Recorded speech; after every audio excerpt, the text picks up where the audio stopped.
tonight on KBC Channel 1. Mimi naitwa Mzee Saba. Nalitalimadha lenyewe. Safishe roho yangu. Ponda mali at your own risk. Wow.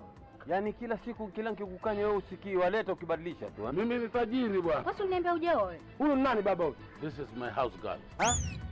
Mimi house girl. Kidogo ulimi mkojoa. Angalia bwana shusha hadhi. Subiri kuteseka baba. Wazungu wasema it's okay. Next on. Kama tufikiri pesa, uonge kwa hivyo huko. Hii chati iliteremka kutoka binguni kakupata kwa mwili. Wewe mama unamkuza mchungaji. Wacha nikuambie. Biblia inasema tunatingisha huu chafu na katingishia huko.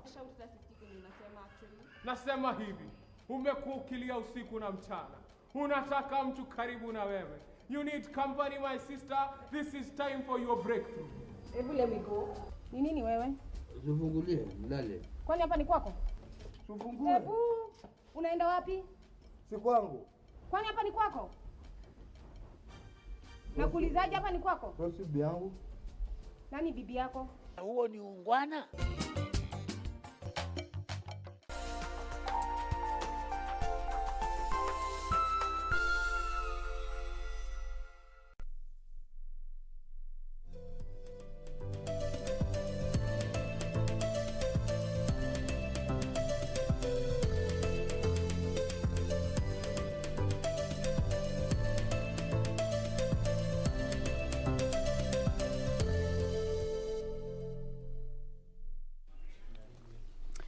Welcome back. We are glad you are still with us. This is Good Morning Kenya. In case you're just joining us, karibu tena sana. I am Jane Wamboi. Now, before we get to continue with what is in the papers this morning, we want to get started with our first conversation. But before we do that, we thoroughly appreciate those of you who have already tuned in. I see kuna moja hapa anajiita Standard, thank you for tuning in. I see Simon Stone, thank you for tuning in.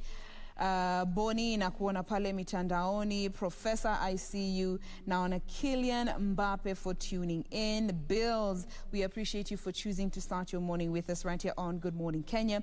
Keep talking to us. Remember to let us know which part of Kenya you are watching us from. So now we get into the first conversation for the day. Now, we did see the chairperson of the Rastafarian Association in Kenya address the courts after they made the petition to decriminalize the use of marijuana, and more so for spiritual purposes. But to what extent does the law allow for this? That is what we want to understand with this particular conversations, the dynamics within this petition, and if it holds any water from a legal standing. To help us with this in studio this morning, we have two lawyers who are representing the Rastafarian community. To my extreme left, we have Shadrach Wamboi, who is an advocate of the High Court, as well as the chair of Sharia Mitani. Karibu sana Shadrach. Asante sana. Thank you for being with us. And we also have Abel Asuma, who is also an advocate of the High Court, as well as director of Sharia Mitani. Karibu sana. Thank you for having me. Again, if you have any questions, feel free to use the hashtag Good Morning Kenya to send them through. We will help you understand this. So before we get deeper into the details of this particular petition that was put before the court, let me start with you, Shadrach. We could start by even helping our viewers understand what the petition is about. Let's start from that point. Now, thank you, Jane, for having us. Now, yes, we received instructions as Sharia Mtaani from the Rastafari Society of Kenya so that we can help them as a marginalized religious group in this country. Of course, not being one of the dominant groups, so that they can also strive and have their place recognized in the Kenyan democratic system. Yes. Now, the petition before court really is about Rastafarians. It's about them, or Rastafari, because they do not wish to be referred as Rastafarians. They say they are Rastafari. Okay. So the petition is founded on 4 limbs. First is their right to privacy. They seek that if they choose to grow and even use marijuana at the privacy of their houses or their designated areas of worship. Yes. Particularly the mansions and the tabernacles, the state should not have a problem with that. So it is not a question of the public use, it's a question of the private use. Okay. So we as a people have a right to privacy. Yes. That is why what you do in the privacy of your house, Madam Wamboi, is really none of our business. Then secondly, is a recognition that they are Rastafari, and one of the things that is required of a Rastafari, at least most Rastafari, which is also optional, is the use of marijuana or cannabis. Indica, you might call it kushumpeng, you will call it aital. It has got so many names. It is used in most times for the purpose of, their connection with their maker. So as a form of sacrament. Yes. You see Catholics take sacraments, you see Catholics burn incense, and so many other religious organizations. Yes. So they want also to be allowed to burn incense during their places of worship or their private houses when they are worshiping their maker. So that is the second foundation of the petition. Then, since even the Bible recognizes that where 2 or 3 are gathered in his name, he shall be in the midst. They want to worship or have communion together with others. Okay. And this can be done in the tabernacle. So it is also a promotion or in helping in the realization of the right to associate as Rastafaris. All right. Yes. Now, before we get to continue with this conversation, one of our reporters, that is Sarafina, she was able to, she was at the courts and filed this report. So just have a quick look as we get back to this particular discussion to address concerns that have arisen since. Yeah, because of this sun. Donned in colorful turbans and other artists.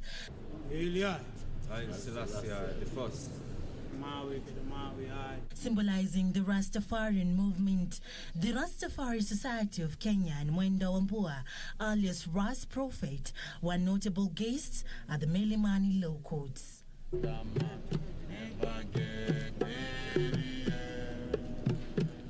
Represented by their lawyer Shadra Kumbua, the Rastafari Society of Kenya have filed a petition on the infringement of their rights.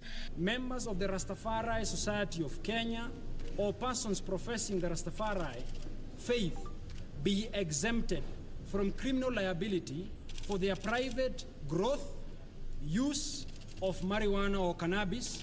The use goes to the extent of the smoking, the eating, the drinking, the use or the burning of incense, or the bathing with marijuana. They claim the impunged law, which was enacted in 1994, is hostile and intolerant to persons professing the Rastafarian faith, yet the Constitution protects the marginalized group, who include the Rastafarian Society. Under the Bill of Rights, 31 article allows every Kenyan to enjoy the rights that is entitled within the Constitution. Their right to religion and their right to associate together in worship and in their submission to God, the Almighty Creator, as they take the sacrament, which is the holy herb, cannabis, as the law will refer to it, marijuana, kushungpeng, vela, and many other names that will refer to it. They also claim the police continue to intimidate, arrest, and even harass the members privately growing and using cannabis for spiritual purposes. There should be more emphasis towards research and also towards allowing the Rastafari to take the forefront of advising even the country. And therefore it is our expectation as members of Sharia Mtaani that moving forward, the court will breathe life to the private rights or the private rights of these members of the Rastafari Society of Kenya. Children's rights are them human rights. There you have it. That is what was happening. Now, let me come to you, Abel. Now, for those who might not understand, what does the law say about the use of marijuana? Yes, thank you, Jane. When you look at the Narcotics Act, that is under Section 3.1, our Kenyan position is that marijuana is the use of marijuana is criminalized in Kenya. The law prohibits the use of it, whether privately or publicly. But there's a qualification to it where it allows doctors, it allows patients to use it, but it has to be under the recommendation of a doctor. That is the only use that is allowed in Kenya. But when you turn to the position that the Rastafari want to push, theirs is that they're clamoring for the use of it as part of their spiritual sacrament. And that is not allowed in our Kenyan position. To that extent, the use of marijuana is limited. I can't say completely, but it locks out any other person who is not using it under the recommendation of a doctor. And to that extent, therefore, it's basically right then to say that it's criminalized. Okay. Yes. Now, so the Rastafari community wants it to be, the decriminalization to be lifted for private use. Now, how then does the law come in to ensure that that private use, if it actually sails through, is actually not abused, because the only exemptions, as we know, as for medicinal purposes? So let me come to you, Shadrach, with that. How then will the law be applied in the event that this sails through? Now, thank you. You know, one thing that we must concede is that the debate surrounding the use, growth, and probably even the distribution of marijuana is a hot topic. Yes. Probably this is the reason even why we are having this conversation here. It's an issue that is under controversy. So really, as to how the government then will regulate its use if we succeed, we don't think it's not the elephant in the room in the real sense. Number one, we acknowledge that this is a limitation of their rights, as we have proposed. Okay. Remember, this is a law that was formed or enacted in the year 1994, way back before the promulgation of the new constitution. So, it's incumbent upon the government to show us the kind of difficulty they will face. But let us first understand who has moved to court. It's an umbrella body. It's the Rastafari Society of Kenya.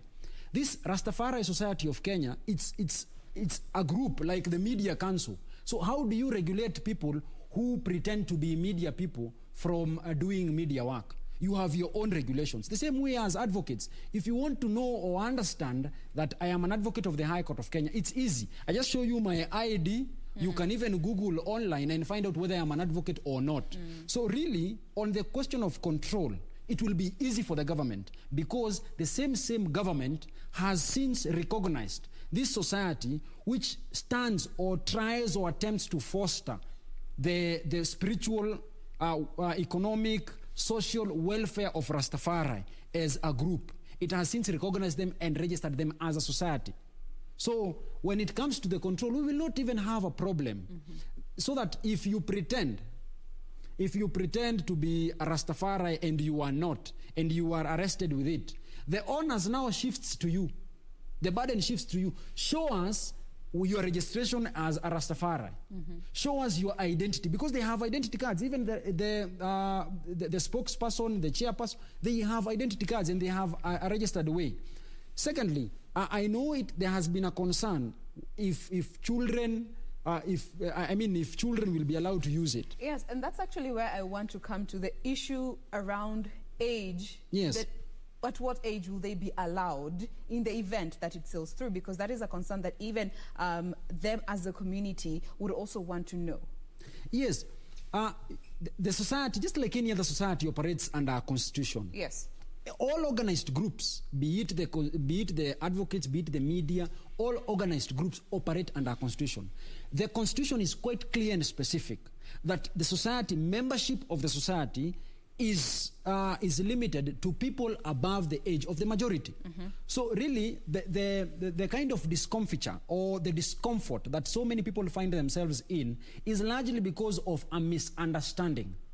They do not understand the parameters that the Rastafari Society of Kenya has set so that it can also protect members of the society. Then in any event, participating in some of these activities or beliefs, it's purely on consent basis. So that if you do not agree, then nobody should force you. And that is the law as we know of it today. Okay. So if you go even further to our constitution, just to understand their place, because any constitutional lawyer must be offended and must protest at the face of an injustice, either for the dominant groups or the marginalized groups. The Constitution recognizes that indeed at the time of when we were passing the Constitution at 2010, 27th of August, there was a recognition that we had laws that were even before then. So the framers of the Constitution knew that we will also be having a challenge probably in implementing the laws that were enacted previously before the promulgation of the Constitution. And therefore, if you proceed further to read the Constitution, specifically on Schedule number 6, Section 7 of the Constitution. Which states? It says that laws that were formed or enacted prior to the promulgation of the Constitution must be read with the necessary modifications, adaptations, alterations, and exemptions, so as to bring these laws into conformity with the new constitutional dispensation that we are in. Okay. And this is not a call that we are doing as a country alone or the first country alone. Our constitution is purely or largely a copy and paste of the South African Constitution. Okay. Now let me just bring in Abel at this point. And Thank you. I'm speaking from a layman's point of view, so you can help me understand, legally speaking. Looking at this petition that is before the High Court from the Rastafari Society, to what extent can this particular, can the law accommodate in the event that it sails through, in the sense that will this require for the marijuana to be reclassified and moved from the narcotics category to a different category so as to be able to legally allow them to use it, and more so in the private space?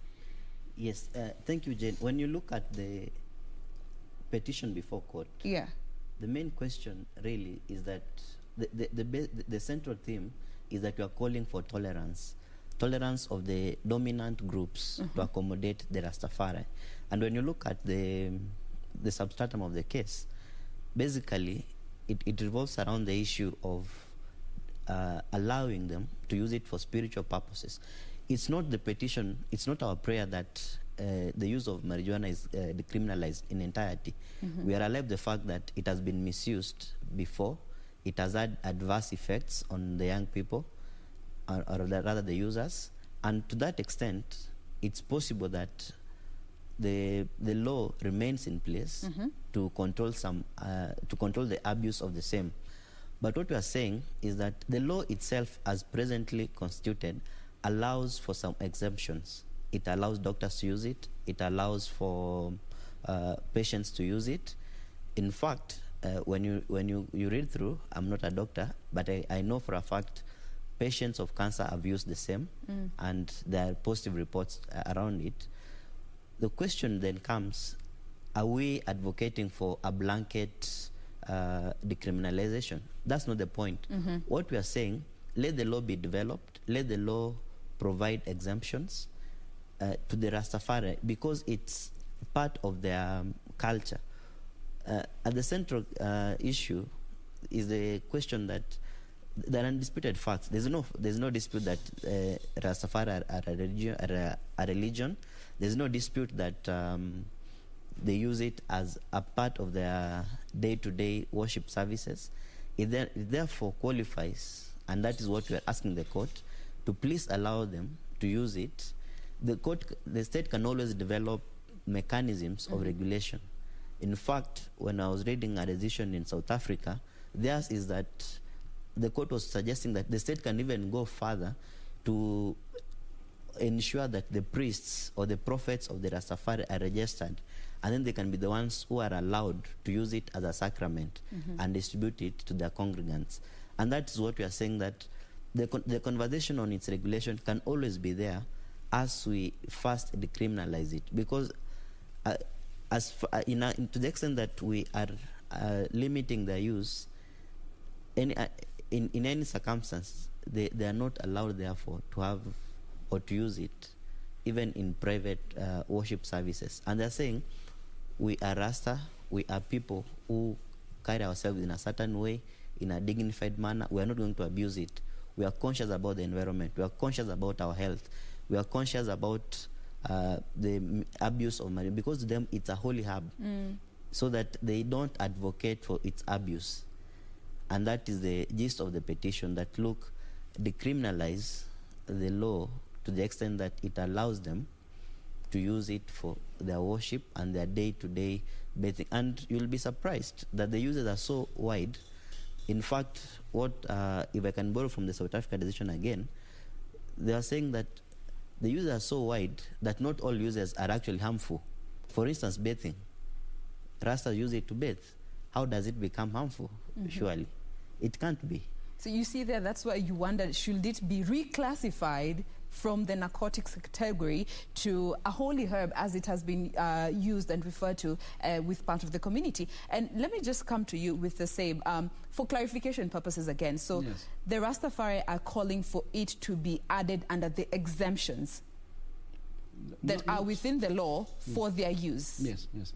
I'm getting that right? Let me just clarify it. Yes. Number one, let us proceed from an understanding. Yeah, because that's why we're here. The World Health Organization has since removed cannabis as one of the hard drugs, or this called narcotics.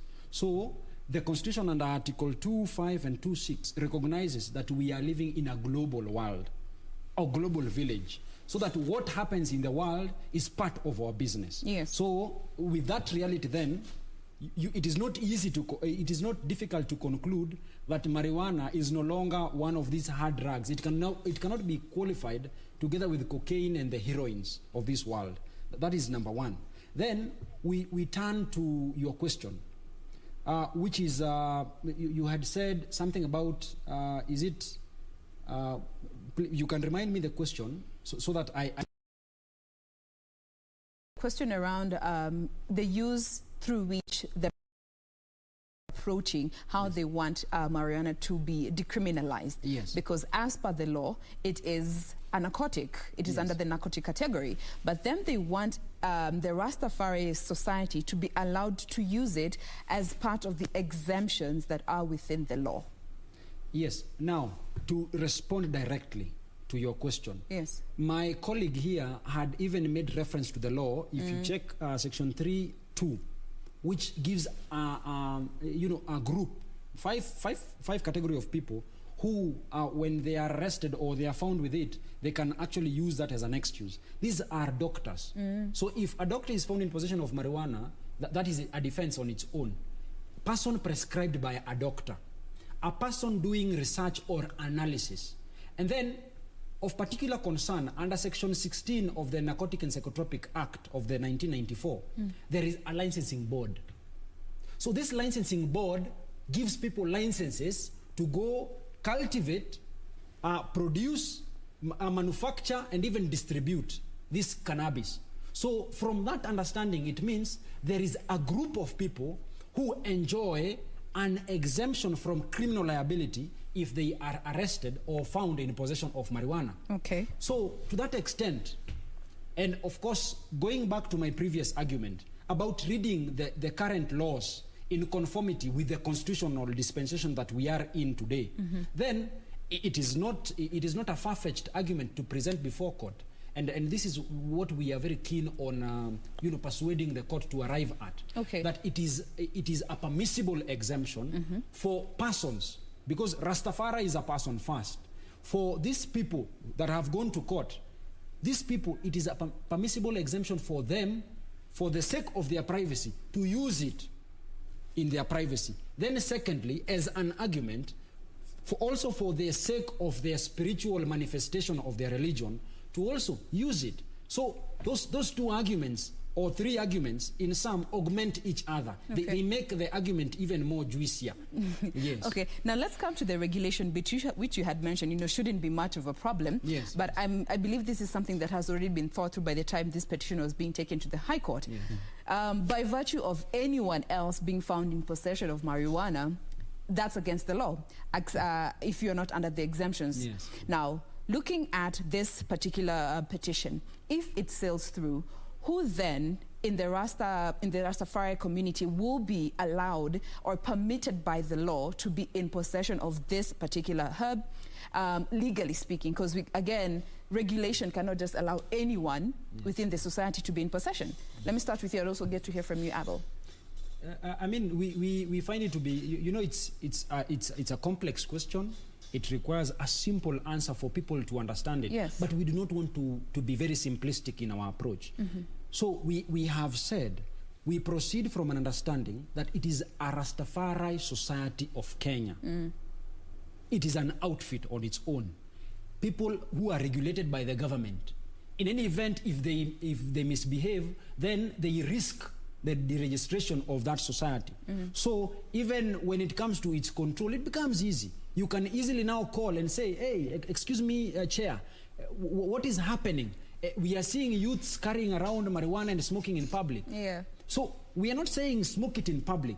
We are saying, or use it in public. We are saying, let them be allowed as persons and Rastafari to use it in private. So that is one of the controls, that it will not be used in public. Okay. It will only be used in private and designated places. In town here, while we allow the easy smoking of even cigarettes, which we have acknowledged are very harmful and can cause even cancer. Yes. Even while we acknowledge that, we have set aside, the city county here has set aside designated places for smoking. Ukienda pale Jivanji, you will find a designated place. And they are mostly you find them near a toilet. I do not even understand the logic behind it. But now turning to what brings us here. Yes. So that is control number one. It will not be used in public. Number two, they have their own control. People have IDs, as we had even previously said. Then again, the government which enjoys the support of Kenyans from the taxes, is not without responsibility. It has responsibility. We have law that outlaws stealing. So if you steal, it is the responsibility of the government, because we have empowered it, to go and find you, go and find you, arrest you, prosecute you, convict you, and then they offer you a house called a prison where they also feed you. So the same thing happens here. So the government, even while we have the Rastafari have their own control mechanisms, then it is also incumbent upon also the government to also keep a watch on whatever is happening. And this I must say, the law that we have is, if you interpret under Article 258, the Constitution is always growing. It's a growing document. Constitutions all over the world have been growing documents. At some point in the history of mankind, slavery was allowed. It was permissible. A black man like me, of course, recognizing probably that I am stronger probably than even my friend here, or you, or others, I would even sell more as a slave because I will be more valuable. Progressively, there had been a change. We no longer allow slavery. In fact, it is one of the non-derogable rights in our Constitution. Yes. We went also to the segregation, separation of whites and blacks in their schools under the doctrine separate but equal. Then progressively, my good judge, the late Thurgood Marshall, who later ascended to become one of the Supreme Court judges, he is the one that fought for that principle to be done away with. So that now, while it was previously accepted that we are separate but equal, blacks have their school, whites have their school, progressively we have come to appreciate that this is not proper. We are all equal before the law. We are all human beings. We should be integrated. And had the likes of Thurgood Marshall, as he was then, not advocated for the integration of blacks and whites, probably we will still be having the same thing. You are lucky you are lighter than me. Probably you will be in a different school. We will not even be integrating in this studio. Yes. But now we have to integrate because we are living in a society where we must reasonably accommodate each other. Hata siku hizi ghorofa ukienda, kama iko na 5 floors, there is a provision in law that to accommodate persons of disability because they are in our midst.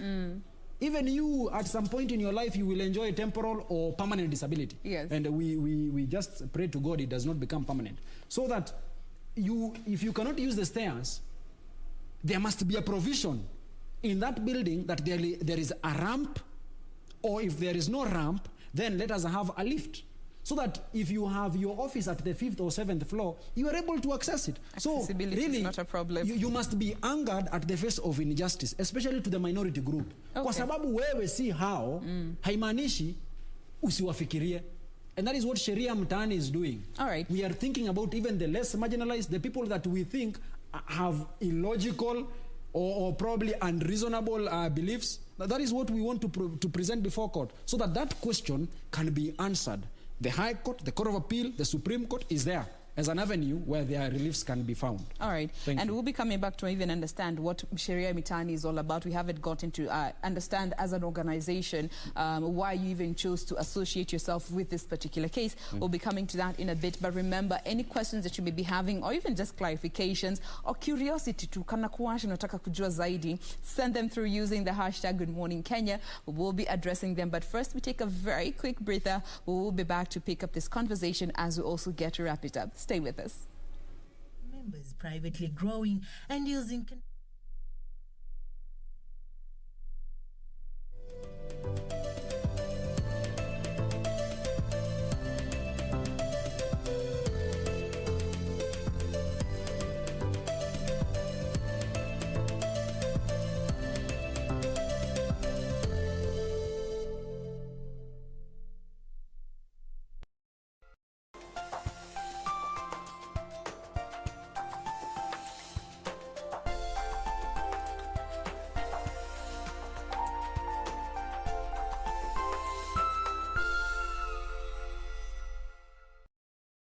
Next on kwamba mke wangu aliniacha kwa sababu sikumpa mapenzi.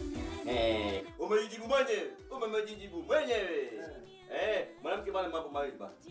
Kula na kuvaa. Huwezi kunizuia mimi kwenda hiyo semina kwa taarifa yako. Umenielewa?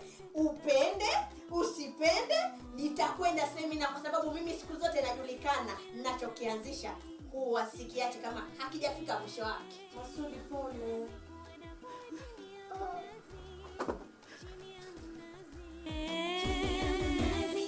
Tonight on KBC Channel 1. The stone that the builder refused, shall be the head cornerstone.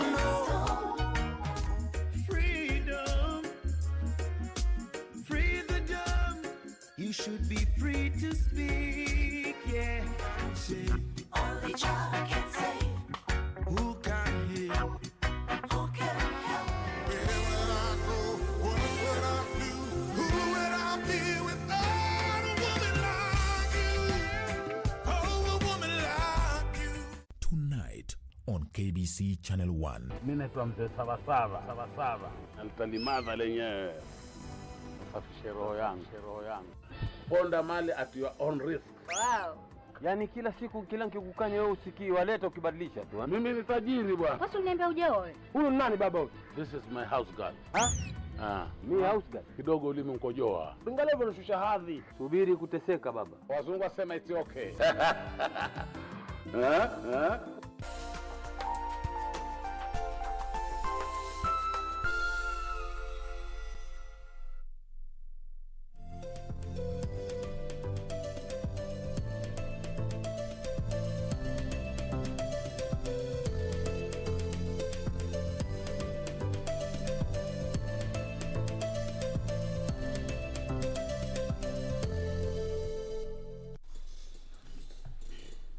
Welcome back. Glad you are still with us. We now pick up from where we left off before the break. Remember, this is the conversation around the petition that is before the High Court by the Rastafari Society of Kenya, seeking to decriminalize the use of marijuana and more so for spiritual purposes. Now, let me start with you, Abel.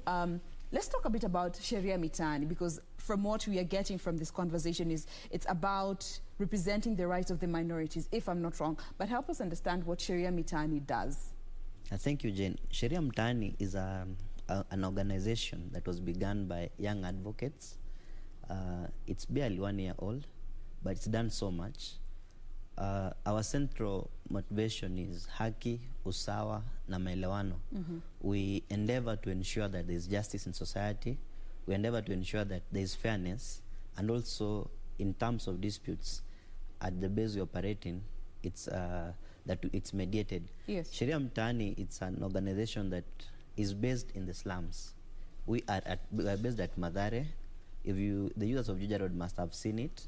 It's near Kiboro Primary, and what we endeavor to do is to give, or rather to offer free legal services to the residents of Mathare, and not just Mathare, but generally people in the slums who are unable to afford the legal services.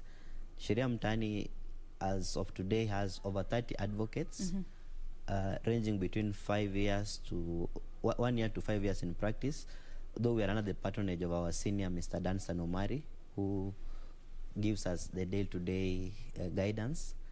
And what we endeavor to achieve is to provide services to people that are unable to access them, and to be the voice of the voiceless. Like now in the instant case, that's what we are doing. Okay. People cannot speak on their own behalf, but they are marginalized. Okay. That's Sheria Mtaani in a nutshell. All right. Now, let me come to you, Shadrach. You had mentioned earlier that, any advocates or those in the law practice would be offended by, the reaction that this particular petition is getting. But from where you stand, what is the general conversation from the representatives, and especially looking at advocates, when it comes to this particular petition? First, if you are to interrogate history, because we are students of history, the use, growth, probably even distribution of marijuana is not without controversy. And in so many countries, it has been litigated. So many countries, we have seen sound judgments and reasoning from, well-seasoned judges. Now, when it comes to probably the kind of reaction this particular petition has caused in this country, I will say it has been as expected. It has been controversial. There are people who think that what has been done is not proper, largely, and I say this respectfully to the viewers probably who have a different view, largely because they lack the understanding of our current constitutional dispensation and an understanding of the Rastafari Society of Kenya, what they do, their practices, those things.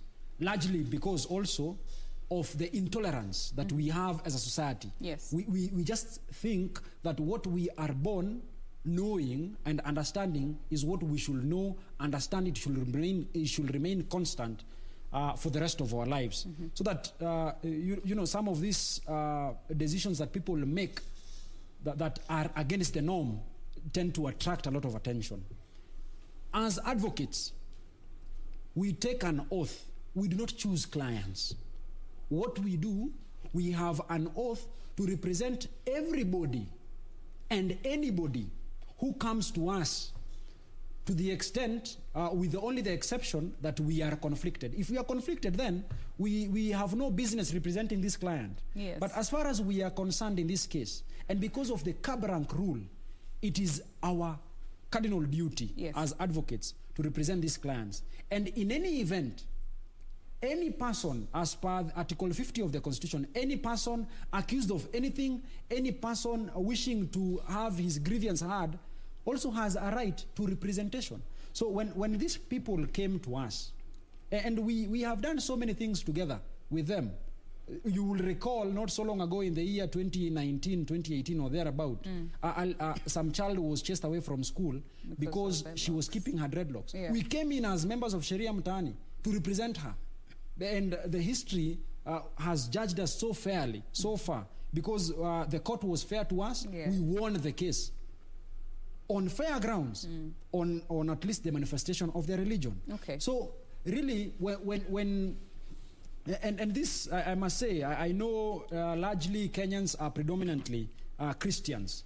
And if they visit the book of Isaiah, there is a say in that book. I do not remember the particular verse, but there is a recognition that the people of God are dying because of lack of knowledge.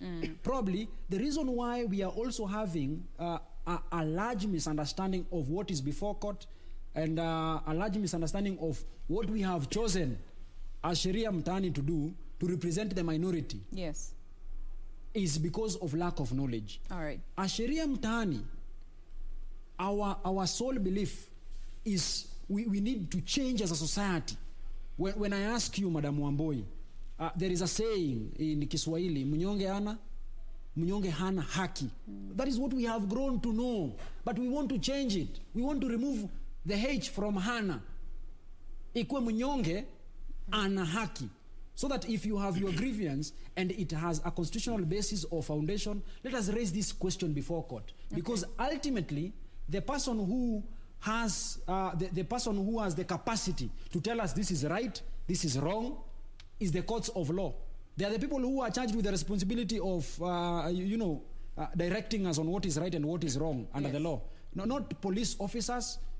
Police officers who, because of the stigmas and the prejudices that Rastafari faces, any person in Rasta, for a very long time, at some point was seen to be a Mongeke. And when now Michuki and the late Honorable Michuki, participated in eradication of this extremist group. Yes. Then if you have Rasta, you are now suspected of, even when you do not have criminal activity. Yes, you are arrested. And we have so many clients. They are arrested because they have Rastas. Hata kama hana bangi, the bang is planted on them. Then when you go to court, because you see, you do not get a second chance to create the first impression. The first impression, and you see we have judges and magistrates who are people like us. If you see this person who is standing before you is in Rasta, also the judgment, because of the stigma and the societal misconstructions that we have had over the ages. Yeah. You just think, huyu sasa, this one is just fit for, yes, huyu anapata guilty conviction. Okay. Aende jela. Now, let me come to you, Abel. From what we have seen from this case, the conversation that have stirred up from this, what message do you want the marginalized groups here in Kenya to borrow from this particular step that has been made by the Rastafari Society? I think one of the declarations that you are seeking is that this group is actually marginalized. And once that declaration is made, Article 56 then comes in that gives them the protections and gives the government the obligation to set, actually the state, not the government, to set up in place affirmative action to help them. I'll speak to the people who feel marginalized that, look, the constitution is there for you. Come out, speak. Approach Sheria Mtaani, approach an advocate, approach any person that you want to assist you, but don't die with your problem. Don't live under an injustice. Yes. Yet the courts are there. The courts are there to assist you. The courts are there to give pronouncements. And sorry to take you back to the issue of the stigma, but it's rife. When you look at the response to the petition filed, people want to view it from their own perceptions. People want to view it from the Christian point of view, from the Islam point of view. But then there's this Rastafari, which is a religious organization. And that's what we are saying, that, look, do not let the stigma, do not let your position of privilege blind you. Look at the other person. This is their lifestyle. Allow them to exploit. So if you are marginalized, please speak out. Okay. And the same question comes to you, Shadrach, just looking at the marginalized groups in Kenya who might not really be aware of what the law allows for them as a part of the marginalized groups, and civic education as well, even for the greater population. Your message to them from this particular interaction with this case? Now, my daughter is called Dambisa. I named her after a Zambian economist who has written so much about the disadvantages of aid. While we were discussing with her mother, we wanted to also to name her Rosa Parks. Rosa Parks is an American black activist. And one thing that you'll remember about Rosa Parks, there were in America, when we had these buses, the buses had seats specifically reserved for whites only. So this day, when Rosa Parks went to boarded the bus, the only seat that was available was that for the white. She sat down and protested. So really, my message to all the persons of minority, people who feel disadvantaged, people who think for a very long time they have been depressed and oppressed. This is their time. At the face of an injustice, please make sure that if you can't speak up, you must stand up. Yes. Stand up against any form of injustice. Stand up against any form of discrimination. Because if we are quiet as a society, then we will never move and progress as a society. Long ago, and we were discussing this during the break, for a very long time in this country, it was a taboo for women to wear trousers. Right nowadays, our women are looking even better. They're looking beautiful because they are wearing what they desire to wear. So really, it is about tolerance. It's about acceptability, reasonable accommodation. Because unless we are tolerant, unless we acknowledge that we are a diverse group of people, then this country, then you will have it for Christians. So what will happen to Muslims? And if you will have it for Muslims, what will happen to Christians? What will happen to the Jehovah's Witness? What will happen to the Rastafari and the Hindus in our midst? Kama wanawake hawatazungumziwa, what will happen? The changes that we are even experiencing post-2010, the ones that are reflected in our constitution, are largely because of a generation that had been oppressed. A generation that felt that, you know, we have enough with the trouble. Women have been marginalized. We came up with women representative seats. Those seats are not reserved for men. They are particularly reserved for women because of the history of the subjugation, the intolerance, the discrimination that they faced. We have affirmative action. Even the grading system in our university allows for a girl with lower grades to be admitted in a university than the boy child. Yes. Because for a very long time, only the people who are allowed. My mom did not even have the advantage of this school. Even my grandmother. And largely because my grandmother, even when she preferred to read and understand things, she was not allowed to attend class because she was a woman. Women at some point in this history were not even allowed to take loans in their names. They had to take loans in the names of their husband. Kwa sababu ilikuwa inasemekana they are one with the husband. So if the woman defaults in the payment of the loan, they don't go for the woman, they go for the man. But nowadays we are seeing women who are employing men. We are seeing a breed of women, even our neighbor here, Suluhu, Mheshimiwa Rais wa Jamhuri ya Tanzania, ni mwanamke. Na tunaanza kuona watu fikra zao zinabadilika. So if we accept to live as per the societal constructions or the parameters that have been set by people a long time ago, then we will never progress as a society. It will make meaningless our constitution, which is a progressive document, which is also a growing document. Okay. Thank you. As we also get to close this, I cannot conclude this conversation before we get to have conversation very quickly about the relationship now that, you know, even our officers need to adopt in the event that this actually sails through. There goes a mental shift, especially when it comes to the claims that were made by the Rastafari that they are harassed, they are arrested and prosecuted for just being found in possession of marijuana as it stands. Now, speaking to the police and the law enforcers, how then will they also have to be responsible in carrying out their responsibilities in line with the law and also acknowledging, in the event that it sails through, that they are part of the exemptions? The police, you know, when I was growing up in the slums of Mathare, I thought very little of police because of what they did. But progressively, I have come to understand them as my brothers and sisters. I have come to even work for them. I have represented so many of them. And we acknowledge that even the importance of having IPOA, the Independent Police and Oversight Authority, was largely to address the excesses of police officers. And sometimes I say this with a great deference. We have police officers or people in police uniforms who are criminals. Their work is to harass, intimidate people. They abuse their power as police officers. So what is expected moving forward is there is Kiganjo, and there is also civic education that we must do even after the success of this petition, which we are very confident, is that we must educate our people. so that my mom does not throw me out of our house akisema mimi naharibu vijana. Hapana, mimi siharibu mtu. Mimi I'm just doing my work and I'm doing it zealously as I'm required by law. Yes. Polisi, wazazi, kila mtu afunzwe. Aelewe ya kwamba enyewe mtu akiamua kuchagua dini unachagua ile inakupendeza. Okay. My mom goes to another church, so is my sister and myself and my parents, our folks, everybody goes to a different church.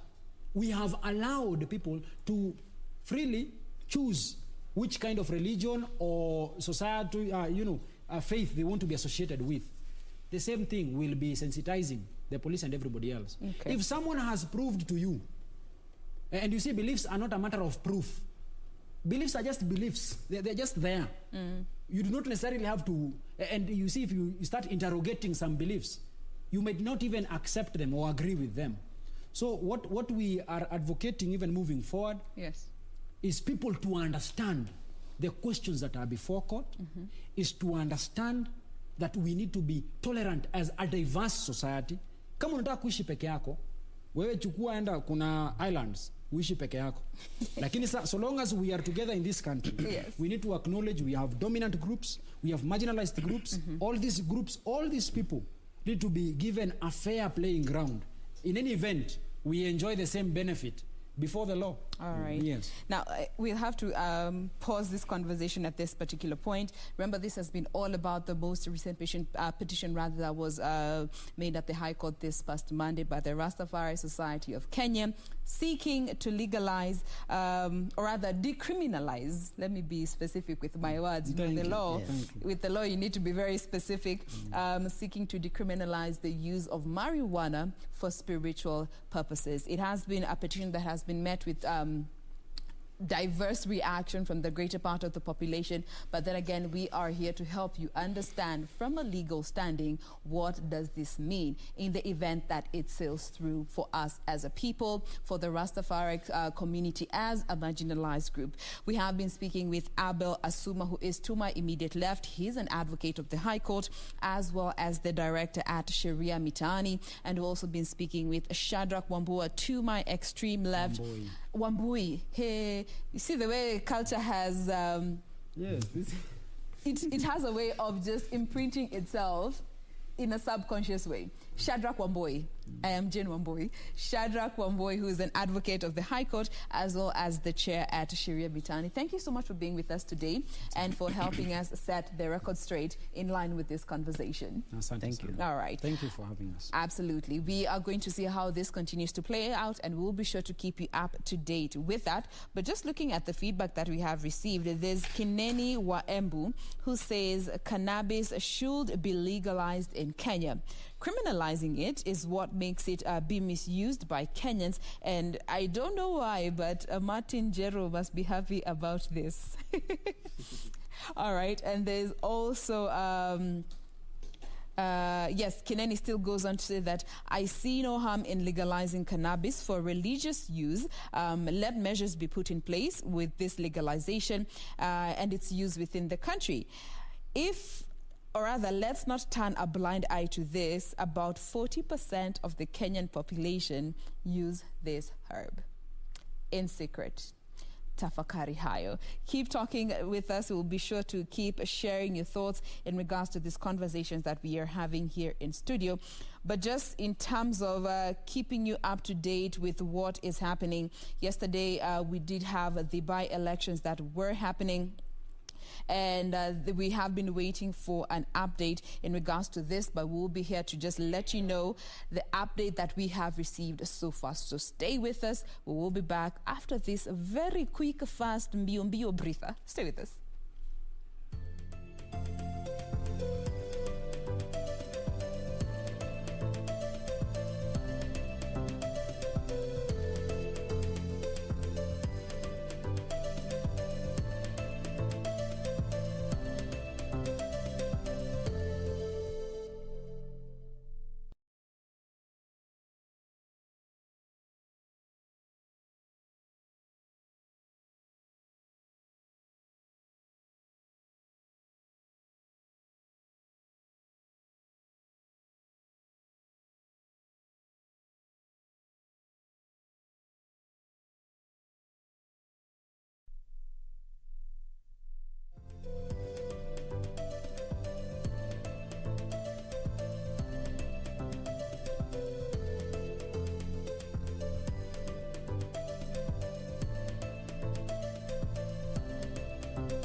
welcome back. Now, before we get to give you an update in regards to the by-elections, Victor is back here on set with us. Vicky. Yeah. Honestly speaking, ile tu Rosafi. What was your first reaction when you heard about this petition? About from the Rastafari Society? You know, first of all, I was like, pass it over. Pass it over.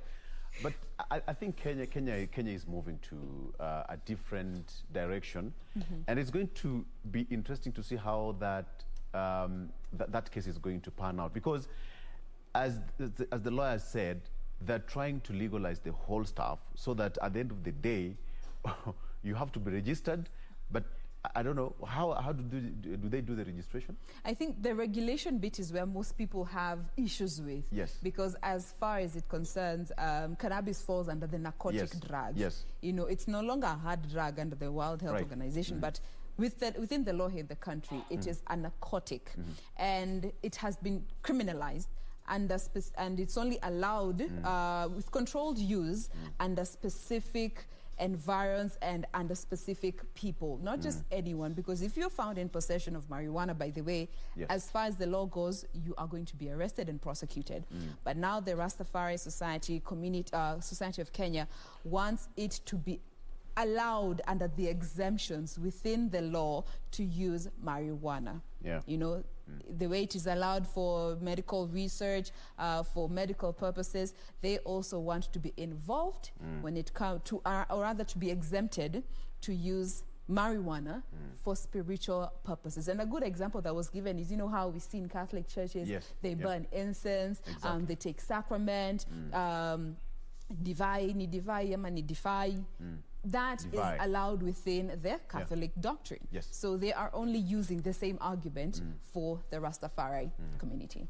All right. So ours is just wait and see how this will pan out in the next few days, or not even a month or weeks to come, how it's going to pan out now that it's a legal case. It's a legal matter as it stands right now. And matters court can either go either way. So let's just wait and see. But for now, it is still illegal in Kenya as it stands. It's still illegal in Kenya unless stated otherwise by Let's be clear about that. Let's just be clear about that. That was a case which was lodged before court of law, and it is the courts which will determine how it will go. So for now, if you're arrested, it's upon you. All right?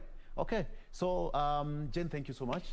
That was a good one. A lot has been happening, by the way. ODM, it's been confirmed that Pavel Oimeke has won the ODM seat in Bonchari by election.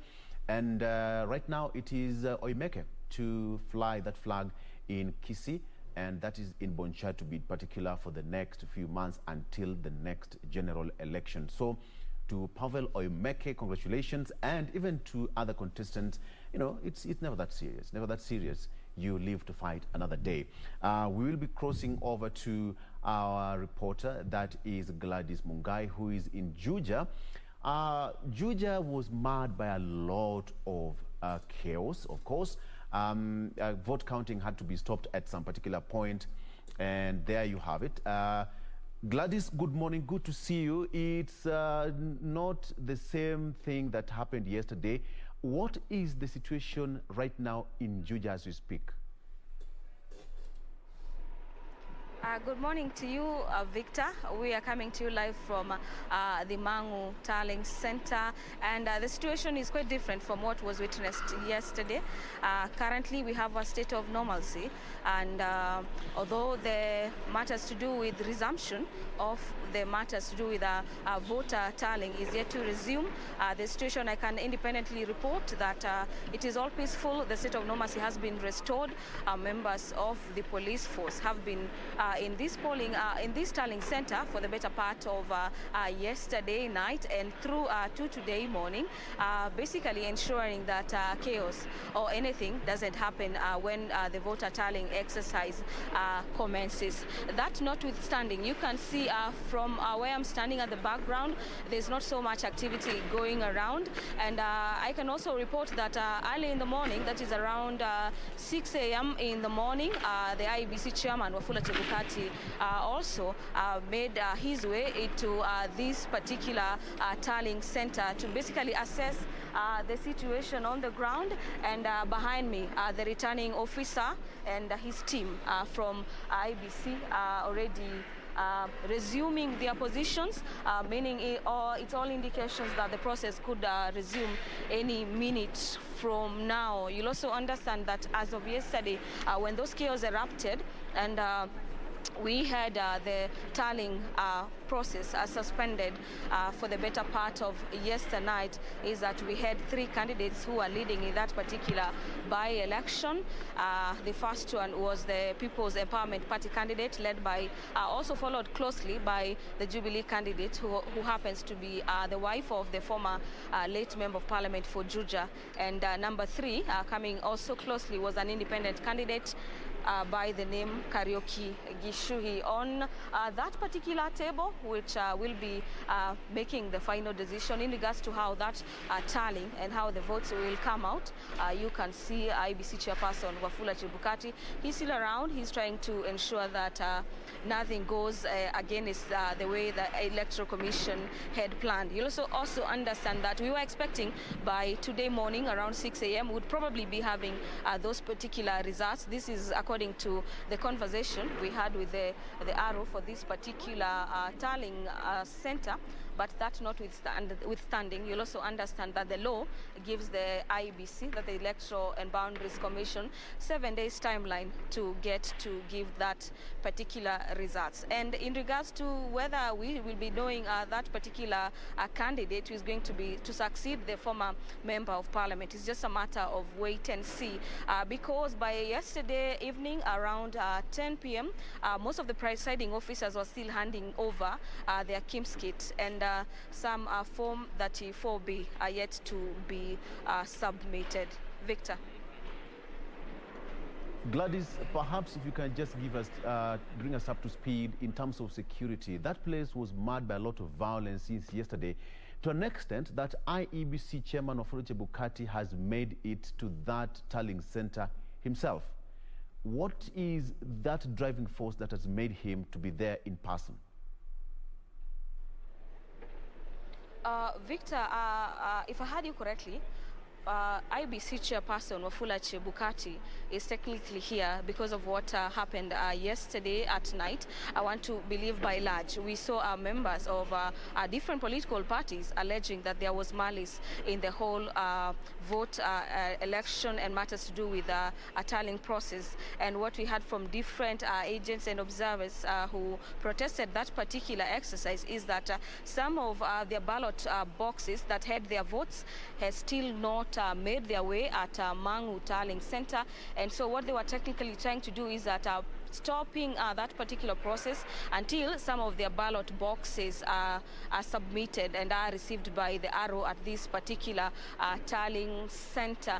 And from that we had the tallying process begin as early as 7 p.m. last night, and they were alleging that if indeed the arrow continues to tally and stipulate the results, their candidate may not get justice. Gladys, why do you think the Juja by-election seat is quite hotly contested, and why do you think it is quite hard for people to just get the results once and for all?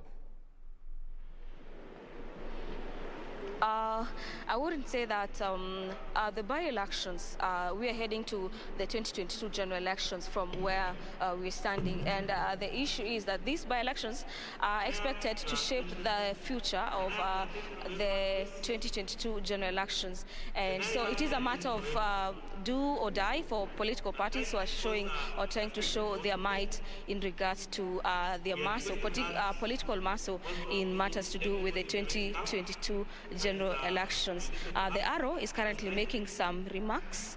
He's asking for some more time to give directions and how this particular process will go. Probably I can let you listen in. To address us on the way forward about this. Thank you and welcome, Chair.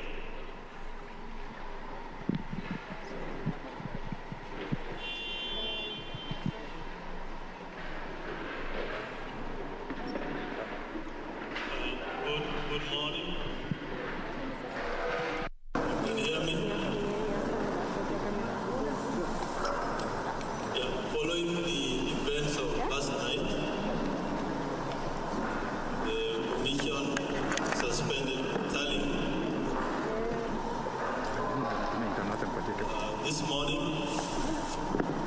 we have had a meeting with the chief agent of those who are present, of some of the candidates. I also got a briefing from the KBC team, which is here, the county election manager and the returning officer.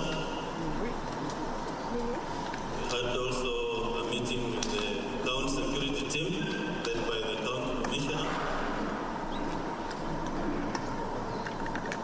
There were incidents in mainly four polling stations where there were attempts to interfere with the polling process. Fortunately, our staff in those four polling stations had finished counting, and from 35 A's had already been filled and completed and signed appropriately. For us as a commission, we take the process of election very, very seriously. And we hope that the perpetrators, those people who attempted to disrupt the lawful process of the people of Georgia electing a leader of their choice, I hope investigations will be done and they'll be brought to book.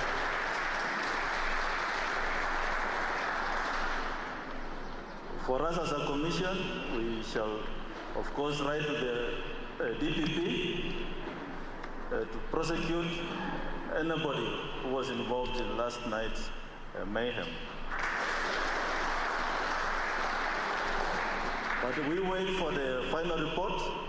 We wait for the investigation report from the police and also our team, and we shall be making further statements on the matter in the course of the week or so. But meanwhile, we have agreed that we proceed with the tallying. The returning officer has all the material he requires for purposes of tallying.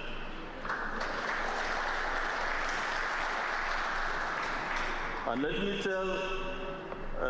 me say something. When you go to vote, right from the time you enter to vote, you are verified by the KIMS kit, that kit which you use to verify, we verify your fingerprints, and we know who you are. That kit records the number of people who have voted. The ballot papers are serialized, and we have counterfoils. We know how many ballot papers were used in the whole exercise. So anybody who thinks they can introduce foreign papers in the polling is a total waste of time. And I want to assure you that the Commission is committed to having the will of the people of Georgia and any part of the country that have election, the will of the people must be respected. So for the way forward, the returning officer will proceed, but before he does so, I would like to invite the county commissioner at least to say something on the security arrangements.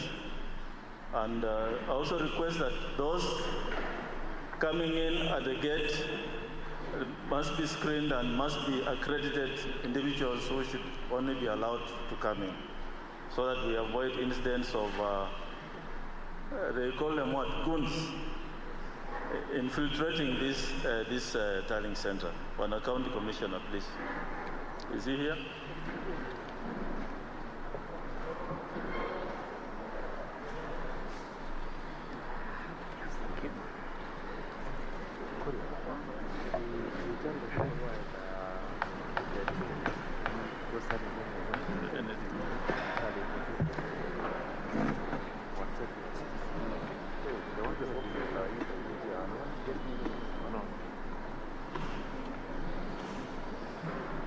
Thank you, Mr. Chairman.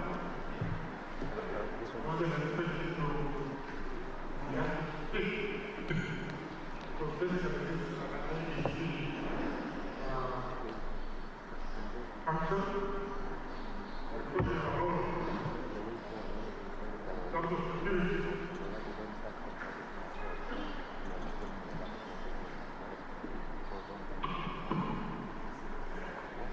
Because we have already reached the security of the state council. We have an issue of managing election is IBC. Okay. I would say that this country has had the elections many times from the time for the president. This is just one of the elections we are holding. We have been active. Yesterday, we were being Nancy at this town. This is a very election. And because of this, other than the government here in Congress, we hope that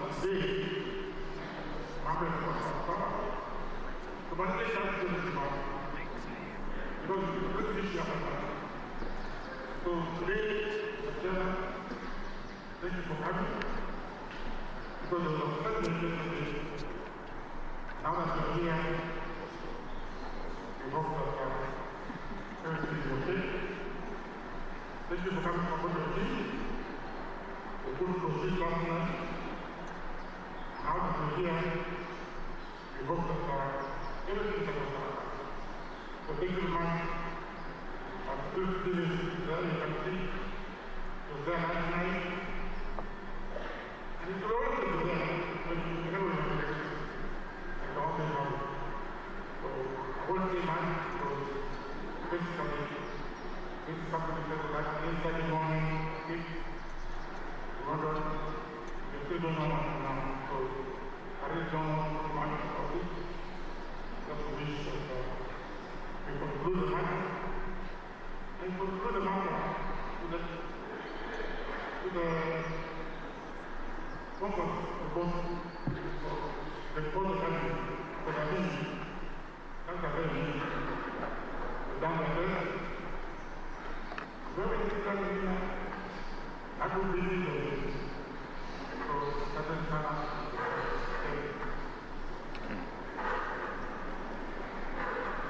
So you proceed? Yes, I'll proceed. Okay. So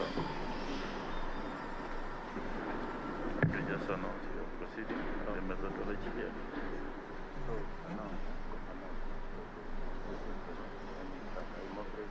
okay, normal calls one by one.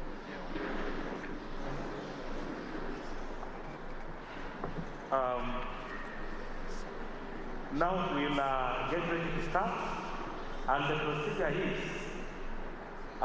we'll start with those presiding officers who have cleared with the receiving desk. Every time we receive, we have to know who has coming. We record, and the ones who have been recorded in the first place, they will proceed by desk, but of course in the order that they will be guided. We are still setting up the receiving desk once again, and then you'll be cleared from the receiving desk, then you bring your results that we read. We secured the ballot boxes yesterday. They are here with us. So there is nothing in law that dictates that we have to place them on the table since they are already here once we read the results. We'll have to proceed and read the results because those results have been signed by agents from the polling stations. So you'll have to receive them, read, and tally. As we are here, even as a presiding and a returning officer, I don't know exactly how the results are, apart from 15 polling stations. But I think you people have an idea what is there. So for now, we'll have to proceed to read them, and then we'll also be projecting till we are ready, right? So that For example, now you can see it's about 9 o'clock. If we give ourselves good time, I think before 2 o'clock, we should be done. Thank you, and now we are beginning. So I request the ones who have been cleared, we can put a chair there for the presiding officer, number 1, to start coming in. Then I also request that we have the receiving desk to clear the ones who have not been cleared. Otherwise, thank you very much, and I hope all will learn to cooperate.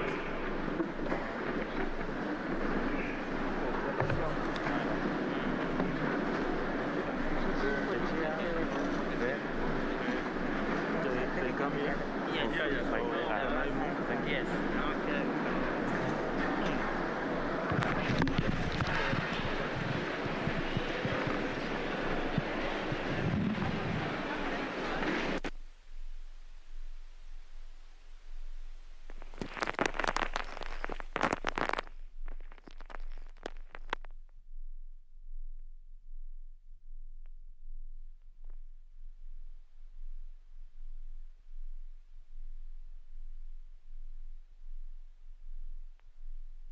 Right, now that is a live feed from Juja. That is Mango High School, which is the tallying center of Juja constituency. And just right a few minutes ago, IEBC Chair Wafula Chebukati addressed that particular event there. And he said that those people who were arrested after the mayhem that rocked that particular constituency yesterday will be arraigned once investigations are complete. But before I milk so much out of it, let's just go straight to that particular place, that is Mango High School, which is the tallying center, and talk to Gladys Mugai. Gladys, so much is happening right there. Let's just bring us up to speed what is happening at this particular point. Gladys. Victor, just like you rightly put it, those are sentiments from IBC chairperson Wafula Chebukati.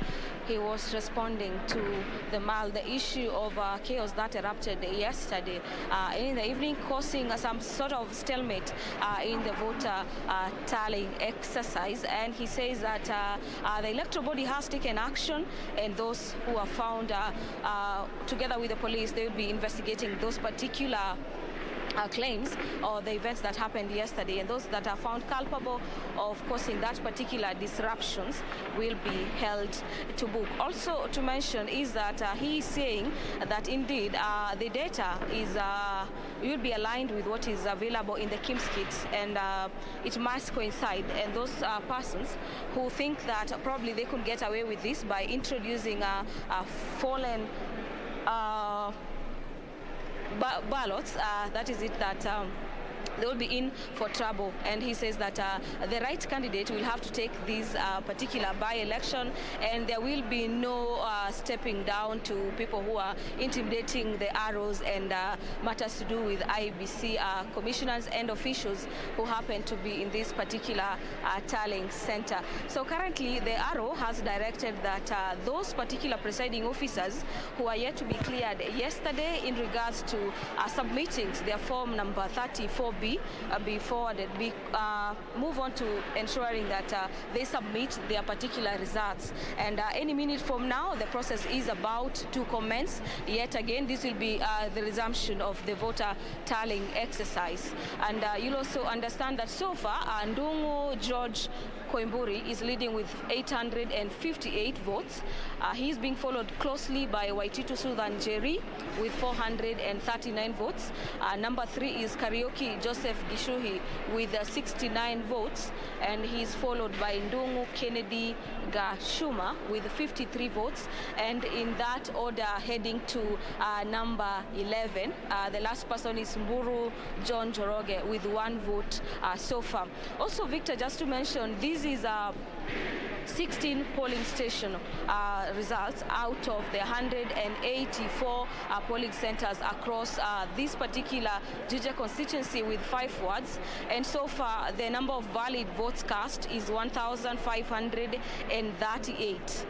we have over 115,000 registered voters for this particular by-election and in Juja constituency. And so far, out of the 16 polling stations, that the turnout is around 1.3%. But that is because we are not yet done with tallying of the whole votes that were casted. And so far, we have 4 rejected votes so far, technically showing the aspect of civic education is probably bearing fruits, bearing in mind that you don't have so much of the rejected votes. So, Victor, the situation on the ground is that the officials from the IEBC Commission are getting ready to resume the process of tallying the votes, and any minute from now we'll be having that particular proceedings from this end. Gladys, what brought about all these kind of delays since yesterday? It is now almost 9 a.m. and you may just bring us up to speed. What brought about all these delays?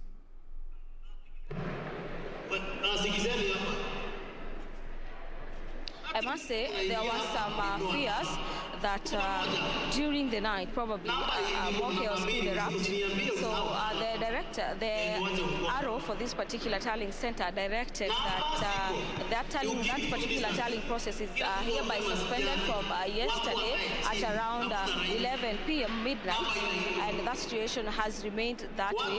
They indicated that they would resume as soon as normalcy, the situation of normalcy has been affected. So far from that particular time, Mumangu High School has been relatively peaceful. We saw members of the political class being kicked out of this particular tallying center, and members of the police force are trying to keep vigil to ensure that everything goes on as planned. So that has, so to speak, resulted into that particular delay, and we've been waiting. We hoped that probably by 7:30 today in the morning they would start, but from what it appears is that this particular process could start around 9:30 a.m. That's when we'll start getting the results on the screens, and we will be relaying them back to you at our broadcasting house. Also, just to mention, Victor, is that the arrow has also directed that the presiding officers ensure that they are cleared with matters to do with urgency. This, he says that he expects this particular process to be done with by around 2 p.m. today, and probably the over 100,000 voters from this particular constituency will get to know their next member of parliament. Over to you, Victor. All right, Gladys, the same police officers you're talking about to be keeping an eye there have been accused of perpetrating the violence there. That has been quoted by the IEBC chair, Wafula Chebukati. As it right now, what is the relationship between the IEBC officials and the police? Are they keeping vigil? Is there kind of some, just bring us up to speed, what is happening right now? There is a lot of police force around this particular tallying center, both inside and as well as outside the Mangu tallying center.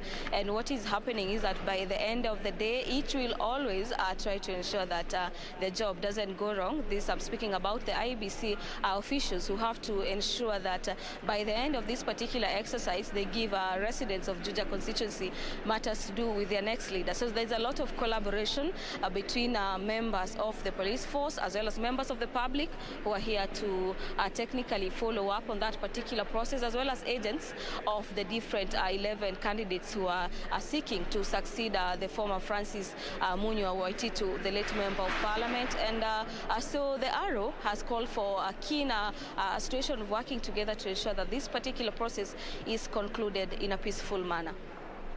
Okay, just before I let you go, Gladys, have you seen any contestants there? And if yes, have you talked to any of them? And if yes, again, what have they said?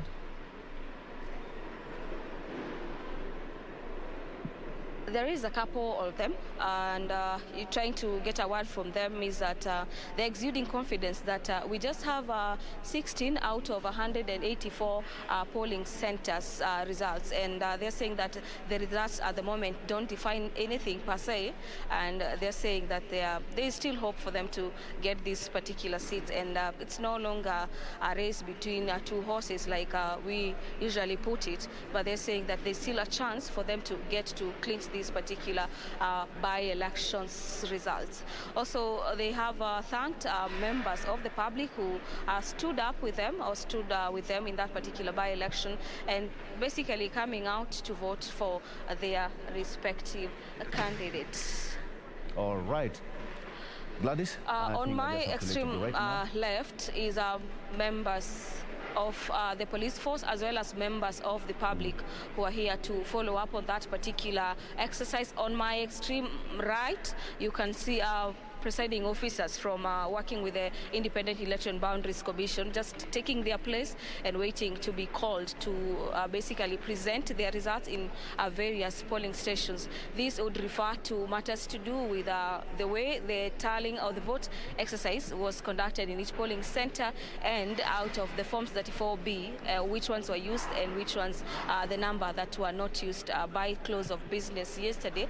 That is when the polling stations were closing by 5 p.m. in the evening. As you can see from your screens, is that there's a lot of collaboration, there's a lot of peace, there's a lot of calm. A section of the political class around this particular tallying center. I can see a member for Kiambu County, that is Honorable George Njomo.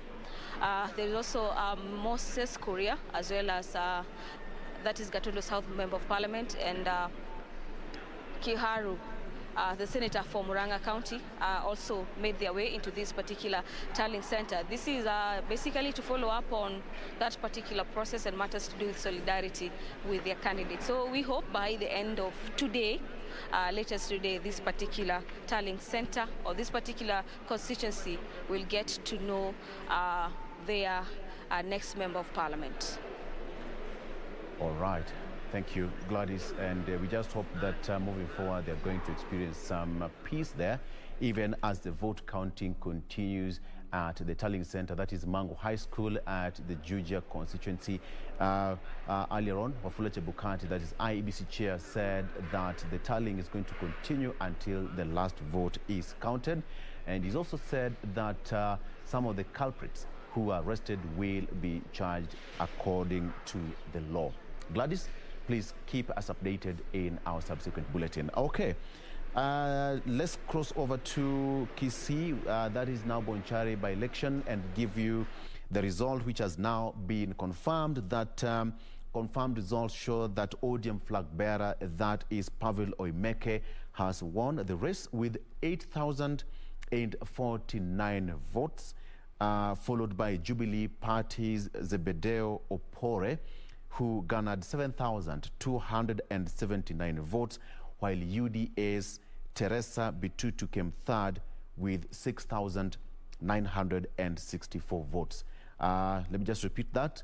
ODM candidate flag bearer Pavel Oimeke has clinched that seat in Bonchari constituency with 8,049 votes, followed by Jubilee's party Zebedeo Opore with 7,279 votes, while UDA's Teresa Bitutu came third with 6,964 votes. All right, that does it for now.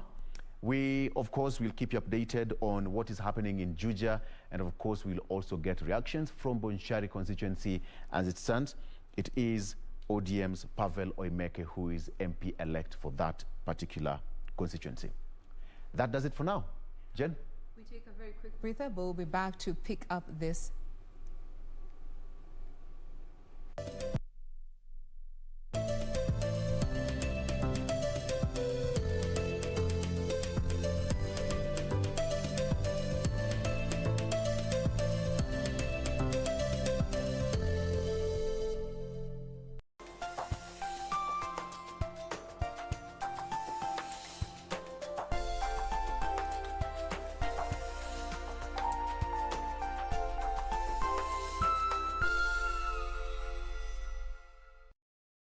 Tonight on KBC Channel 1. Mimi naitwa mzee Sabasaba. Na nitalimaza lenyewe. Safishe roho yangu. Ponda mali at your own risk. Wow. Yaani kila siku kila nikikukanya wewe usikii, waleta ukibadilisha tu. Mimi ni tajiri bwana. Basi uniambia uje wewe. Huyu nani baba huyu? This is my house girl. Ha? Mimi house guy. Kidogo ulimi mkojoa. Angalia hivyo unashusha hadhi. Subiri kuteseka baba. Wazungu wasema it's okay. Next on. Kuna mashakili mengi katika dunia hii atuondole. Kuna COVID-19 ya corona ndo hiyo. Kuna shida, kuna maradhi, pesa imekosekana, maisha yamekuwa ni magumu, kila mmoja analia, wafanya biashara wanalia, wafanya kazi wanalia, watoto ndo hawa. Alhasili ni na Mwenyezi Mungu Subhanahu wa Ta'ala ndo mwenye kutoa riziki.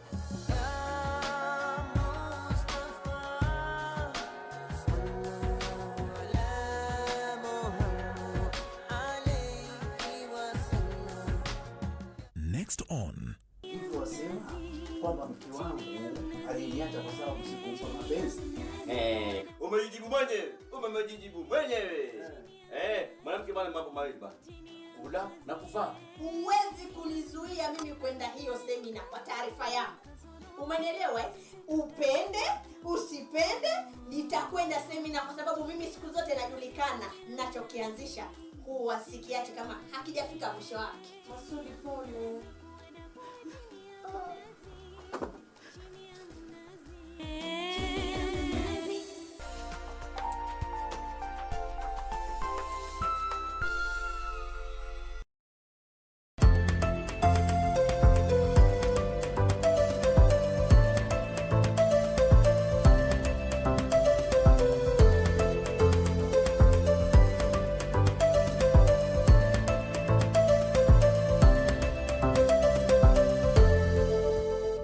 Female genital mutilation is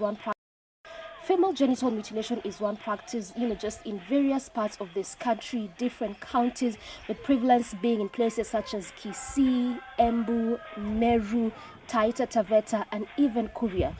Tunataka kuheshimu mila zetu, lakini ndio tuweze kuheshimu mila zetu, lazima pia tukae na tuseme zile mila ambazo zaumiza watoto wetu tuachane nazo, lakini zile mila ambazo ni za manufaa kwa watoto wetu tuendelee nazo. The government has also made various strides with the notion of wanting to stop this practice by 2022. When you instructed us with the Shebesh that the target of 2022 to have 0 cases of FGM is your plan. And we are trying to execute it, but Your Excellency, this cannot be done alone.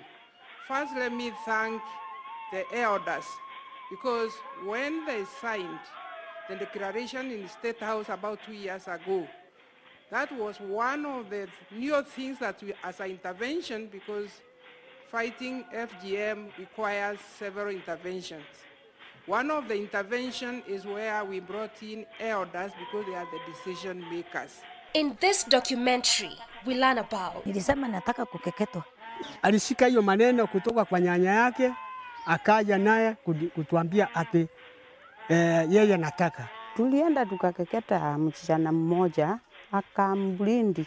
We sensitize them about the dangers of FGM. And now, I'm in Tharaka-Nithi County to find out if the government interventions are bearing fruits.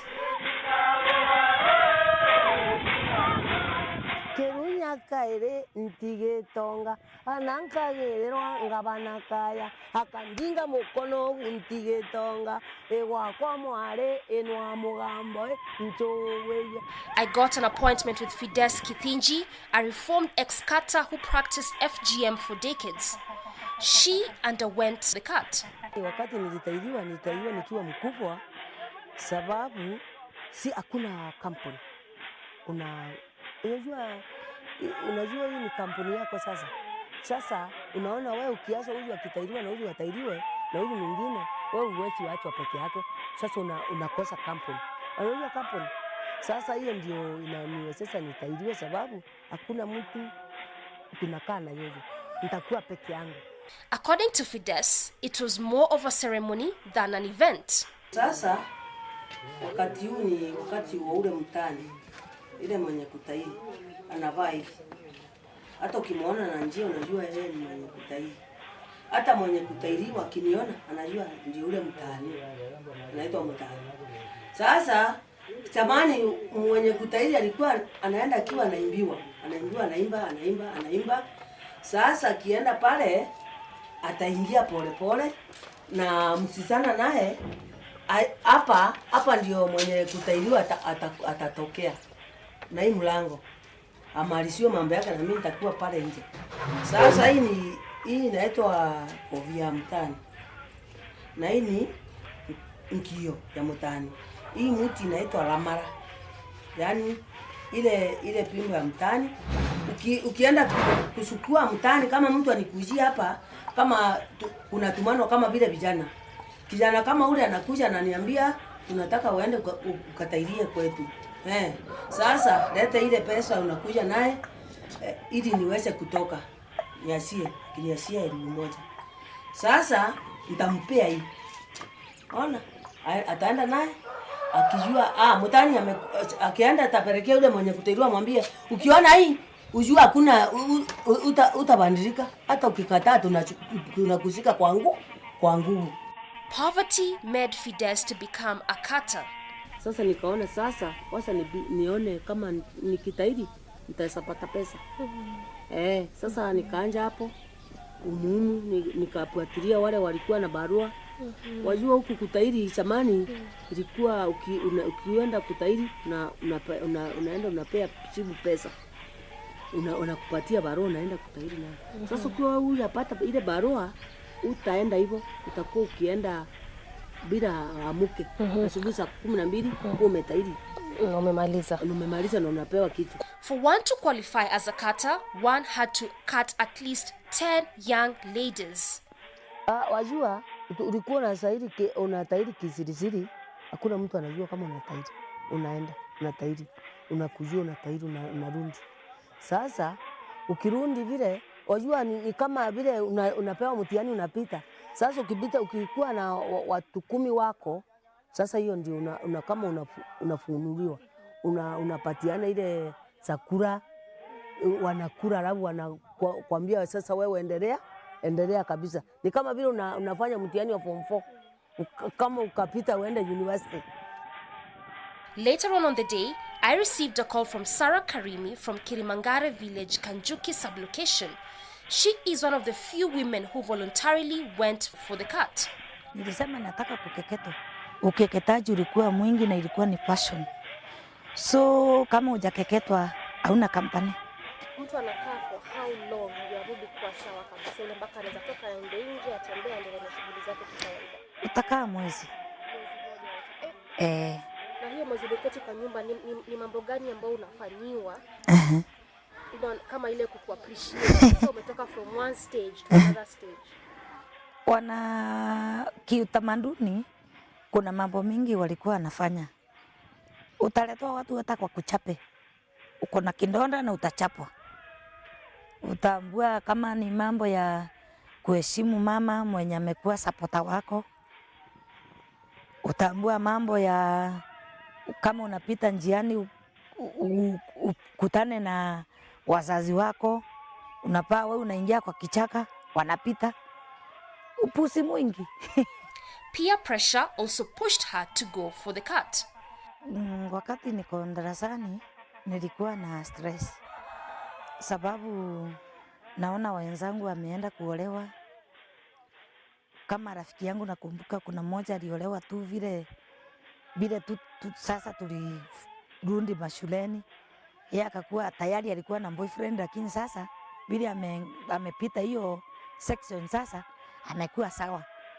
So akakuwa ameolewa kuna mtoto. Bado mimi hata sijamaliza class 8. Bado naendelea na masomo. So nilikuwa naona ni stress kubwa. Simon Jaging Gathu is a community leader in Kirimangare village. Wanajaribu kuendelea ama kuendesha ile utamaduni wao. Hiyo kazi mimi sitaifanya. Maana niliona haina kitu ama haina faida yoyote kwangu. Na kama mtu akija kwangu kuniambia ati nataka barua, uende unichukulie barua kwa chief ama kwa assistant chief ili nipate nafasi ya kukeketa msichana wangu. Hiyo kitu mimi nakataa, na tena hiyo kama akiendelea na hiyo kazi na nikipata huyo msichana amekeketwa, mimi napiga ripoti kwa authority, halafu majukumu nachukuliwa na serikali. Kusema kweli mimi sioni kama kuna kitu ambayo kiko muhimu sana kwa kukeketa msichana, mbali ni hasara tupu. A few meters away, I met Grace Josephat, a reformed ex-cutter who practiced FGM for over 10 years. Kuanzia 1979 tukaenda mpaka hata mimi akanifundisha kukeketa. Akitengenezewa pombe akikunywa akalewa, ananiambia sasa nilikufundisha, saa hii ni wewe utafanya hii kazi. Tulienda tukakeketa msichana mmoja akamblindi kwa damu kwa wingi. Nikaangalia nikaona na hii ni maneno ya kufungwa. Nikafikiria, nikaanza kutetemeka. Nikaona hii maneno hii serikali ikijua tutapungwa. Mimi nikaolewa na pasta. Nikiolewa na pasta akaniambia sasa hii maneno sitakubaliana na hii maneno. Hata nikiwa mimi na keketa, nilikuwa naona ni maneno sio mzuri. Government interventions to stop FGM has attracted support from non-governmental organizations. We met Faith, Regional Director, Plan International based in Tharaka-Nithi County.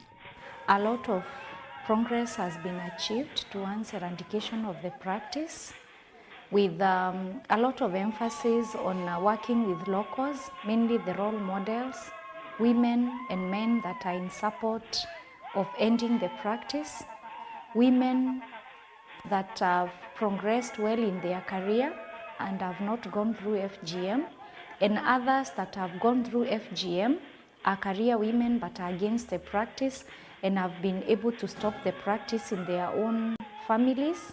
So those are the people that we've been working with. There are a lot of awareness campaigns that have been held at the community level. A lot of government structures have also been supported, especially strengthening the court users committees, working with the area advisory councils, training the police officers, mainly to ensure that they understand the need for issues of child protection, because FGM falls under violation of children's rights as well as a form of gender-based violence. So as much as there is that much that the organization has done in reducing the practice from 58% in 2014 to 48% as at last year, a lot more needs to be done now that comparing the prevalence in Tharaka-Nithi County and the national prevalence of 21%, we are way above the national average with around 27%. A lot more needs to be done in eradicating the practice, which is quite deep-rooted. And as much as the government is committed to ending the practice in 2022, there is quite some good trial in terms of the government agencies supporting the presidential directive, but there is a lot more that needs to be done by everyone to ensure that the practice is eradicated in 2022. Some children were actually rescued by Plan International, them that were to undergo the cut, and then they picked them. Those are the girls that they hold seminars for, we sensitize them about the dangers of FGM as a woman, as a girl, and even to the education sector. It's dangerous to them. We've held so many seminars and we've taught well about it, and for sure a large percentage is now in schools as a result of those seminars. If you compare FGM prevalence, especially across the county, areas where the literacy levels are very high, people have gone to school, people are in church, people are not poor, the FGM levels are very low. But where the poverty levels are high, there are high levels of illiteracy, then FGM is high. So if we fight poverty, then it will definitely address issues of FGM, because parents will have, they will be financially stable. They can be able to take their children through schools. There is that level of exposure that comes up with the improved level standards of living.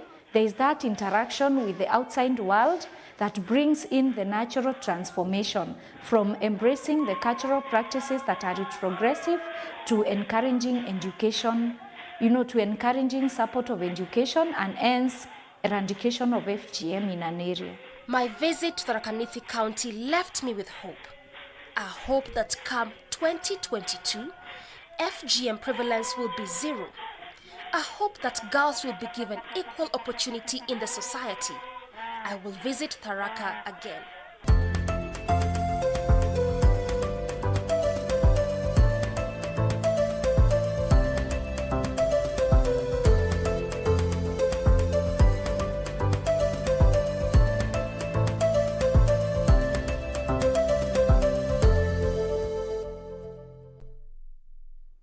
A fantastic piece right there, just trying to shed light on FGM here in our country. In as much as we have made such great strides to try and eradicate FGM in our country, we still have quite a long journey ahead of us where we get to a time where no one is forcefully has to undergo FGM, and especially for our young girls, where choice is what matters.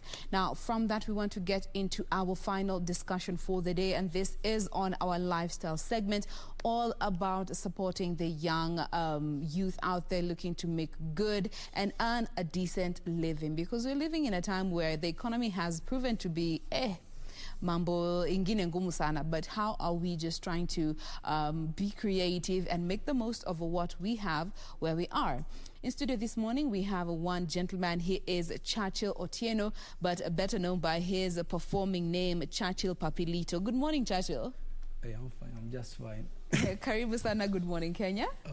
Asante sana kwa ijukumu ya mnyumanipatia nikuja hapa. Karibu sana.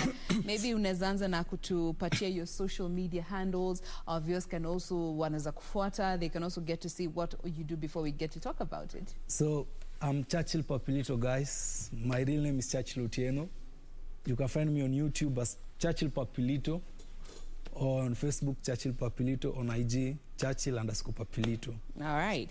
Now, for those of you who have been able to see his previous work, Churchill is a contortionist. Boys, you kunja hii mwili yake, mnabaki tu hapo mmejiangalia, unajiuliza maya ni ichinedo, you know? One of those sites that you just see and cringe and you have so many questions. And today we are here to just understand safari imekuwa vipi. So let's just twende nyuma tuone hii mambo ya contortionist. Yeah.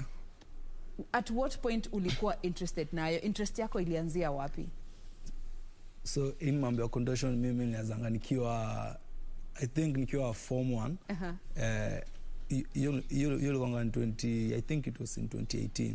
So nikiwa form 1 hapo ndio nilianza kuwa interested na mambo ya contortions, yani niko kwa class nafanyia tu majamaa like majamaa ko like really Churchill, you are doing great, you are okay. So nilikuwa nafanya tu hizi vitu za maajabu tu. Watu wanashtuka, unashindwa guy ni nyoka muni binadamu. Sasa hapo yenyewe hadi mimi nilikonga tu nashindwa. Sasa mimi yenyewe kwa hizi vitu zote hii talent yenyewe like am I an animal or am I a human? Juu hizo vitu tunafanya like watu wanashtuka sana. Churches ni unafanya like kujikunja hivyo. Tia ka nyoka. Watu wanasemadi guy Churchill unabevka nyoka guy, watu wanashindwa. What? Is it something ulikuwa umezoea kufanya tangu utotoni ndio ukiwa high school sasa ukaanza ku notice pia wenzako wana notice, ama ni kitu tu ulianza when you joined high school? So nilianza nikiwa first time yangu nilianza nikiwa mdogo. Nilianza na iya kurol tumbo ka nyoka. So hapo ndio nikonga nimefanya but ikuangevi sana. So after nimefika hapo hivyo 8 ndio nikarealizing hizi vitu zenye nafanya yenyewe si kila mtu anafanya. Ni mtu anafanya, yani ni kitu unique. perfect talent. So nikafika form 1, so ndio kuanza sasa kwa interested nayo. Okay. Sasa una form 1 ndio lezanga sasa kwa interested hadi nikakujanga show hapa KBC. Ndio hiyo sasa uko hapa. Sikujika ilikuwa 2018 nikakuja hapa show pia. Yeah, performance. So hapo ndio hiyo jani yangu kaanzanga. So after that tukaendelea hadi sasa tuko hapa. Tukaendelea mpaka sasa tuko hapa. Now just looking at the journey throughout high school, is it something that uliona you want to focus on, ama you had even other career plans in mind? So hii kitu like tuseme hadi saa hii niko shule kwanza saa hii. So ni vigumu sana una balance na career yako na talent, because unaweza kuwa shule on Monday to Friday, na Saturday na Sunday ndio unafoende training. So hiyo on Monday to Friday same like kama singe kwa shule yake ningekuwa and may improve hii act yangu into a better performance. So hapo ndio kuna saa nichague talent ama career, but niko katikati. So unangangana lakini nangangana tu. Now, looking at the support system around, you know, ini kitu clearly unapenda kufanya, you get to enjoy it, and you're very good at it. When you wana kusurround familia, mabeshte, support imekuwa vipi from the time you started, even, you know, back in high school, ukiambia, manze boys, hapa kuna skill, hapa kuna talent. Support imekuwaje? So, hii support yangu first nilianza na shushu yangu, mwenye amenilea. So, after that, after shangu and mamangu, so after mamangu saa ndio ni marafiki zangu saa kutoka kwa hivyo Huruma wanakuja wakaamboka na record, yani mak video zangu akana postadi tu kila mahali, like support to iko great back, lakini hii support ya equipment support ndio kunaonanga ni shida iko sana. Like naweza kuwa na act and perform on Sunday, na hiyo Sunday unajua sickness makamera easy vitu za kurecord. So hapo support naweza sema kwa ipande nyingine ya kumafansi kwa fine, lakini ipande nyingine ya sasa unani support like tuseme hii ya camera management team, hapo ndio my equipment will help you do your act. Yes, my act na nizi perfect. Sasa hapo ndio ngumu sana. Now have you ever gone somewhere where watu wanakuangalia na shindo boys anafanya nini hizi hatutaki hapa, because they don't even understand, you know, contortion in this day and time, that it's actually a talent. Umeipata watu wanakujudge na hadi they're being aggressive, na ni kama wanataka kuleta vita against you because of what you are doing. Wanaona hii si kibinadamu, this is animal behavior. Like tuseme for mimi nikiwa kwa hii nini yangu, but bado sikijapaka hata watu waniambia hivyo. Niendanga tu show kuna watu wanashtuka kwanza, guy unajikunja aje ukijana ni wapi ni anafanya like watu wanashtuka. Unajua watu wenye wamezoea tu kuna hizi act zingine dancing. So ukimletizi yoga, contortion, hii ni body twisting, anashtuka tena anashindwa guy this boy. Mnasikia unafanya hivi like yeye pia yako naanza kujikunja hapo, unafanya hivyo unajikunja. So but sikijui pata mtu akiongelea in a negative way. Okay. All of them is positive. Now, you had mentioned something to do with training, to sort of improve on your skill. Is it something that unaichukulia as even una train peke yako, ama uko na mtu kukusaidia kutrain to also just improve on your skill as a contortionist? So yangu sai mimi sina mtu ananisaidia kutrain. So niko training tu peke yangu Huruma. Like tuseme sai yake niko peke yangu tu sai. So sina mtu ananipiga support in terms of unlete ule trainer aweze ku perfect my act and into another level sasa. Okay. So hapo sando unaona ni ngumu, and that's why we are here to just create your opportunity. Umejiumiza ukifanya hii kazi yote? Sijajiumiza hadi siku moja. Wow. Actually, we're going to be showing you bits and pieces of what he does for those who have not been able to watch. And you can also check him out on YouTube. His channel is Churchill Papilito. Churchill Papilito, yeah. Yes, and Papilito is Papylito. Double T. Yeah. So there's double P and double T in the Papilito. Check out some of his previous recordings on YouTube to just see what he does as a contortionist. Now, you come from Huruma. Yeah. Have there been... Huruma. Sorry? Yeah. Kumekuwa na other young kids who want to do what you do and they look at you as, motivation to get into this art of contortion. Yeah.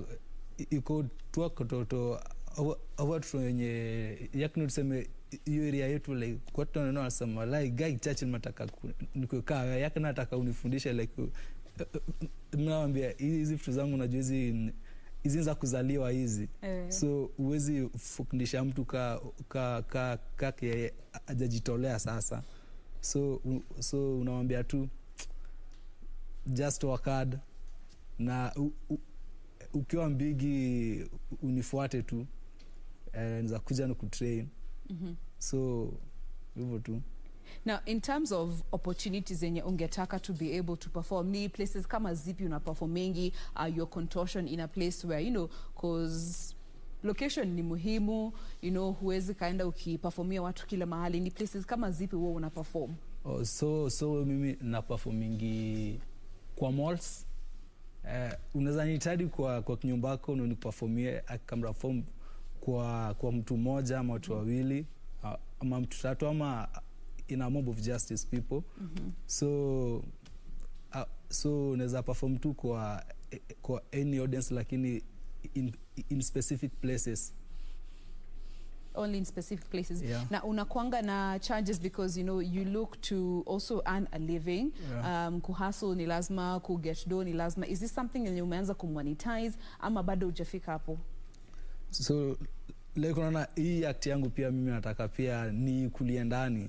So ukiniita pia wewe tu ready kutoa some charges cause mimi na entertain na wewe wenyewe pia wewe umefurahia. So pia unafaa uniconsider tu sana uone hii act yangu ni kali like uni appreciate tu sana na ukini appreciate hapo hivyo unatolea kitu. Now, like what are your rates? Inategemea with the time yenye umekuwa hapo or the level to which you're going to bend your body. Like how do you even determine nitalip hapa nitamcharge aje, hapa nitamcharge aje? So hii yangu nukuchargingi per act. So per act like tuseme hii hand twisting inaweza cost hii pesa. Hii crab inaweza cost hii pesa. So mimi nuko stingi na per act hapo per act. Okay. Like body twisting, hii crab hivyo tu. All right. Now, for those who are watching you and they want to support you, if they've seen what you're doing, wanataka to support the craft, and it's also something that is still relatively new kwa industry. Si kila mtu amezoea every day to just come across a contortionist and just supporting you in what you do. You had mentioned mambo na equipment. Yeah. Ni equipment kama zipi specifically zenye una feel as the creator and performer unaweza hitaji to even help with your craft, ndio hata kama hauna gig you also have a way of putting your work out there. So equipment kama camera ndio kunaweza taka kama camera na space tu kama tu inaweza kwa any space tu na some cameras and some equipments za kutrainia na za kufanya show za fanya nazo hadi yoga, contortions na body twisting. So camera hizo tu. Cameras and all to help you get. Yeah, camera and a good managing. Unajua tu nataka tu manager. Manager anaweza manage na sikia tu fine sana. Naweza sikia vizuri sana. Yeah. Now you had mentioned hujamaliza shule. Bado sijamaliza shule. Bado unaendelea na shule on the side as you also hustle. Yeah, si ni shule na side hustle. Balancing. Shule ni high school ama ni campus? Shule ni high school. High school. Yeah. So kwa ukiwa shule sasa, how do you even relate na walimu? Saka yugudu sana, ni ngumu sana. Unajua, wana tu yani, unaendanga ma-shows, ma-interview. So, ya watu wako na uko na pesa. So wana nangukiwa kwa active uko na pesa. But, wewe unajua uko aje. So, mi kuna tu ni kama me I'm just normal. Nikashate now. So, wana kama mimi ni yaka ule mtu mbigi back mimi nakijianga tu niko chini yao. Uko chini ya maji tu. Unafanya shule na career as well. Fanya shule na career. Now, is this something that unataka kuendelea now long term, even ukimaliza high school, unataka kuendelea as a contortionist, ama is just for the near future, then you will figure things out ukiendelea? Ama you have any other career plans in mind? Yangu nataka nikimaliza shule nikichukue hii act yangu juno na sahi hii Kenya.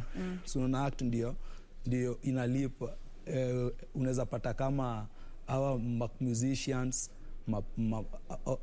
watu wana dance, yani hizo act yao ndio inalipa. So hadi pia nataka nichukue hii act yangu ya contortions na yoga na kinaweza ku end from it sasa in a professional way. Yes. So hivyo mimi nataka, but nikifika mbele after nimemaliza shule, so naweza kuwa naendelea na career yangu na talent bado. Juku najua pia hii career yangu ya shule pia ni muhimu sana. Ni muhimu sana. Yeah. Now, as we are closing this conversation, ukiangalia given contortionist, again, si kitu watu wamezoea on a daily, and watu wanakuanga na perceptions zao, wanaona hii hapana, hii siwezi taka mtoto wangu ende huko. Maybe kuna mzazi anatuwatch leo na amekuwa kinotice kijana wake ama msichana wake anapenda hii maneno na hajakuwa kimu-encourage vile. Ungependa kuambia nini wale wazazi ama familia ambao they have kids wenye wanapenda contortion and they would like to take it on but how I encourage? Mimi ningependa tu kuambia mzazi, kama uko na mtoto na anafanya hizi act za yoga na contortion, support him mwenyewe juu hii act yenyewe ni new sana Kenya. So unamsupport tu, uwezi jua in future nini iko in future. So you just support him in his talent or her talent. All right. Now, ukiwa area za home, kuna place specific unaendanga kuperform, ndio watu wakitaka kukuona wanaweza kupata? So ukiwa within your local? On my local, si performing sakana sana juu hao ni wajizengi hizi act. So performance zangu na kufanyanga kama uko hivyo Embakasi, uko Embakasi Alingam na places hizi za Kenya, hawa watu wenye saa una appreciate, but kama we uko Ruma unaweza taka unione hata Ruma, Coach Kiamaiko or Madhare. Yes. Pia you can holler me up on my social media handles. Tukumbushe hizo social handles tukifunga. Social handles zangu on YouTube Churchill Papilito, on Facebook Churchill Papilito, on IG Churchill_Papilito. All right, there you have it. Na ningependa big up jamaa tu kidogo. Wasalimie. I would like to big up my shosh from Coach Mama Uma, big up to you.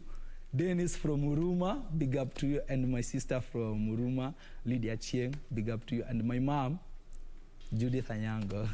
Big up. And my friend Miret from Kiamaiko. Big up to you. Umemaliza wote? Yeah, nimemaliza. Uko sawa sasa? Fine. Good stuff. We have been speaking with Churchill Otieno, better known by his performing name that is Churchill Papilito. He is a young contortionist just trying to make the most of this skill that is surely just, becoming a notable form of art in this day and time. And it's about time that we get to also appreciate it. So check him out on the socials, Churchill Papilito, and Papilito has a double P and double L, and get to support this young man. Keep doing what you're doing. Tutakuwa hapa tukusupport. Na tunaweza pia na namba ya simu. Watapata katika mitandao. Mitandao safi. Sasa. All right. Thank you so much. Usitoke kwanza. We are not done. Just stay with us. We'll be right back.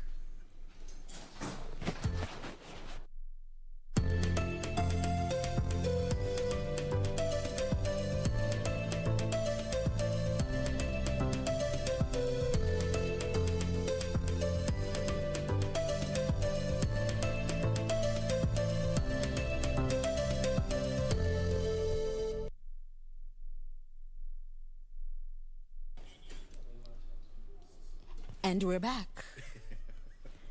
Let me show you the most I can do.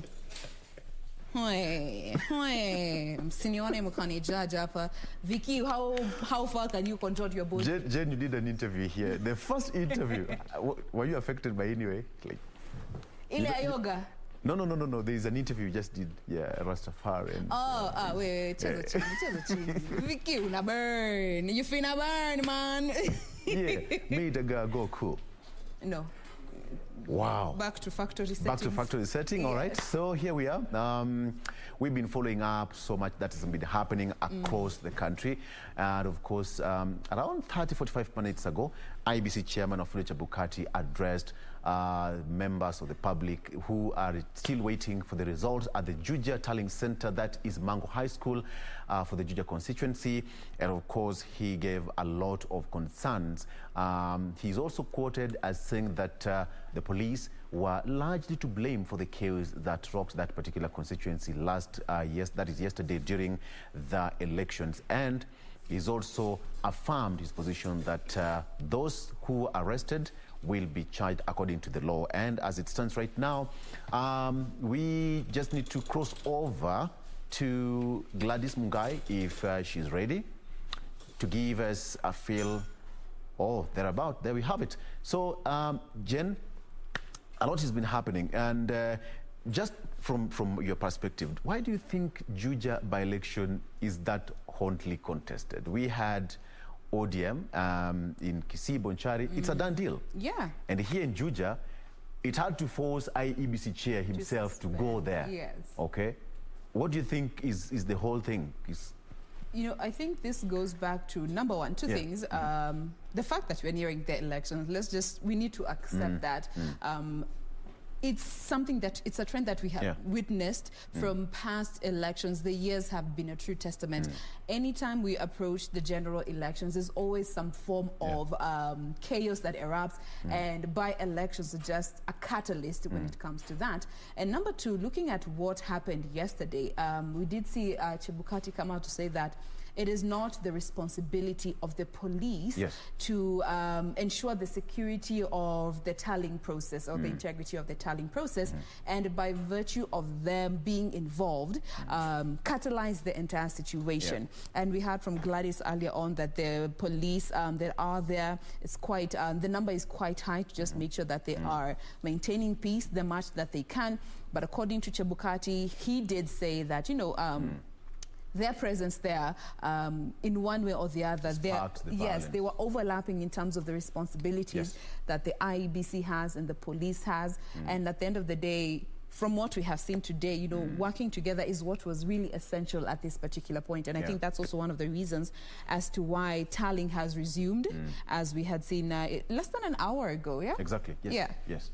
So IEBC Chair Wafula Chebukati had to step in, at least to bring some sanity in that particular process, and he had to make it very clear that the biometric data will be in tandem with the voters, and therefore there is no any form of vote rigging that will be experienced. And of course, cases that we may not to be in a position to ascertain, there's some video footage and video clips going around on social media of, you know, some ballot papers were found stashed in some particular boxes, some were found in some, you know, unusual places.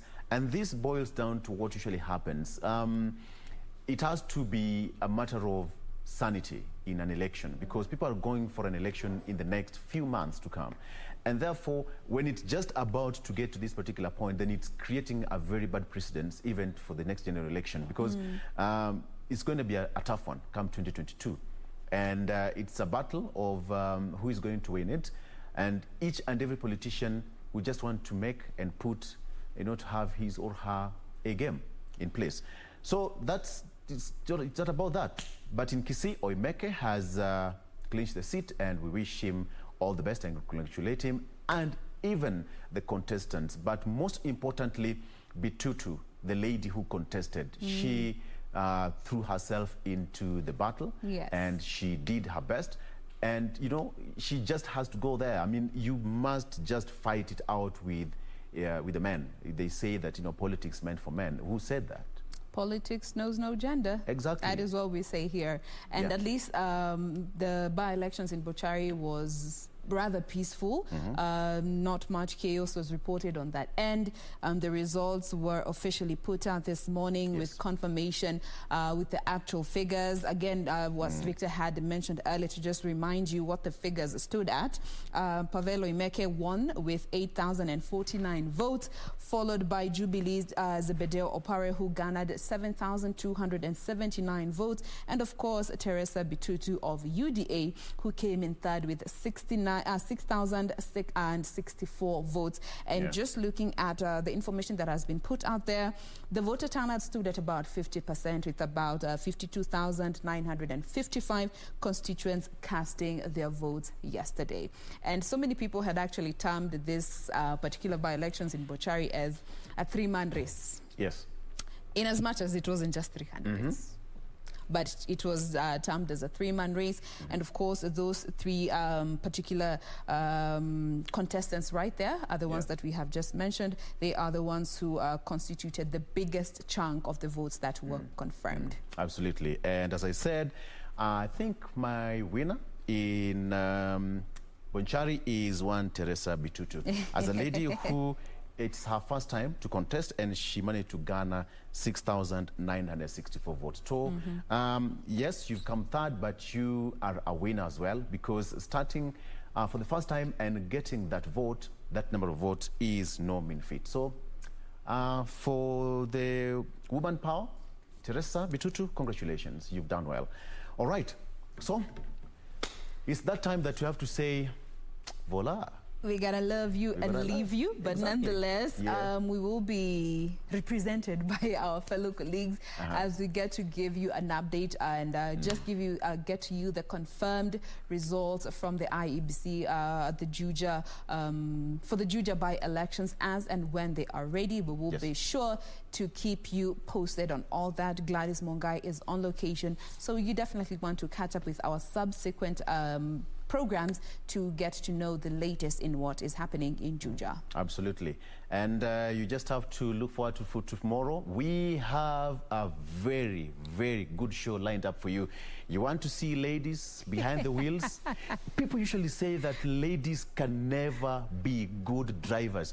Ulisikia wapi? Ulisikia wapi? Ulisikia wapi? You need to come, I drive you. This oh my goodness. You Kwanza manual. This is a maniac. Jen is... The first time I saw Jen drive a manual car, actually she was driving Isuzu. Isuzu lorry. I was like, Jen, what are you doing? And this is my dad's lorry. You know, they were just doing some stuff in the farm.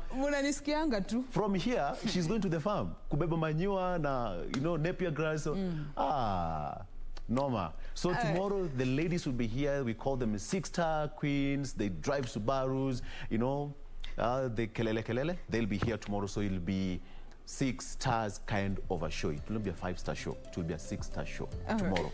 All right? All right. Ladies behind the wheels. Tupatane kesho. Tupatane kesho. Adios. Bye-bye. See you tomorrow.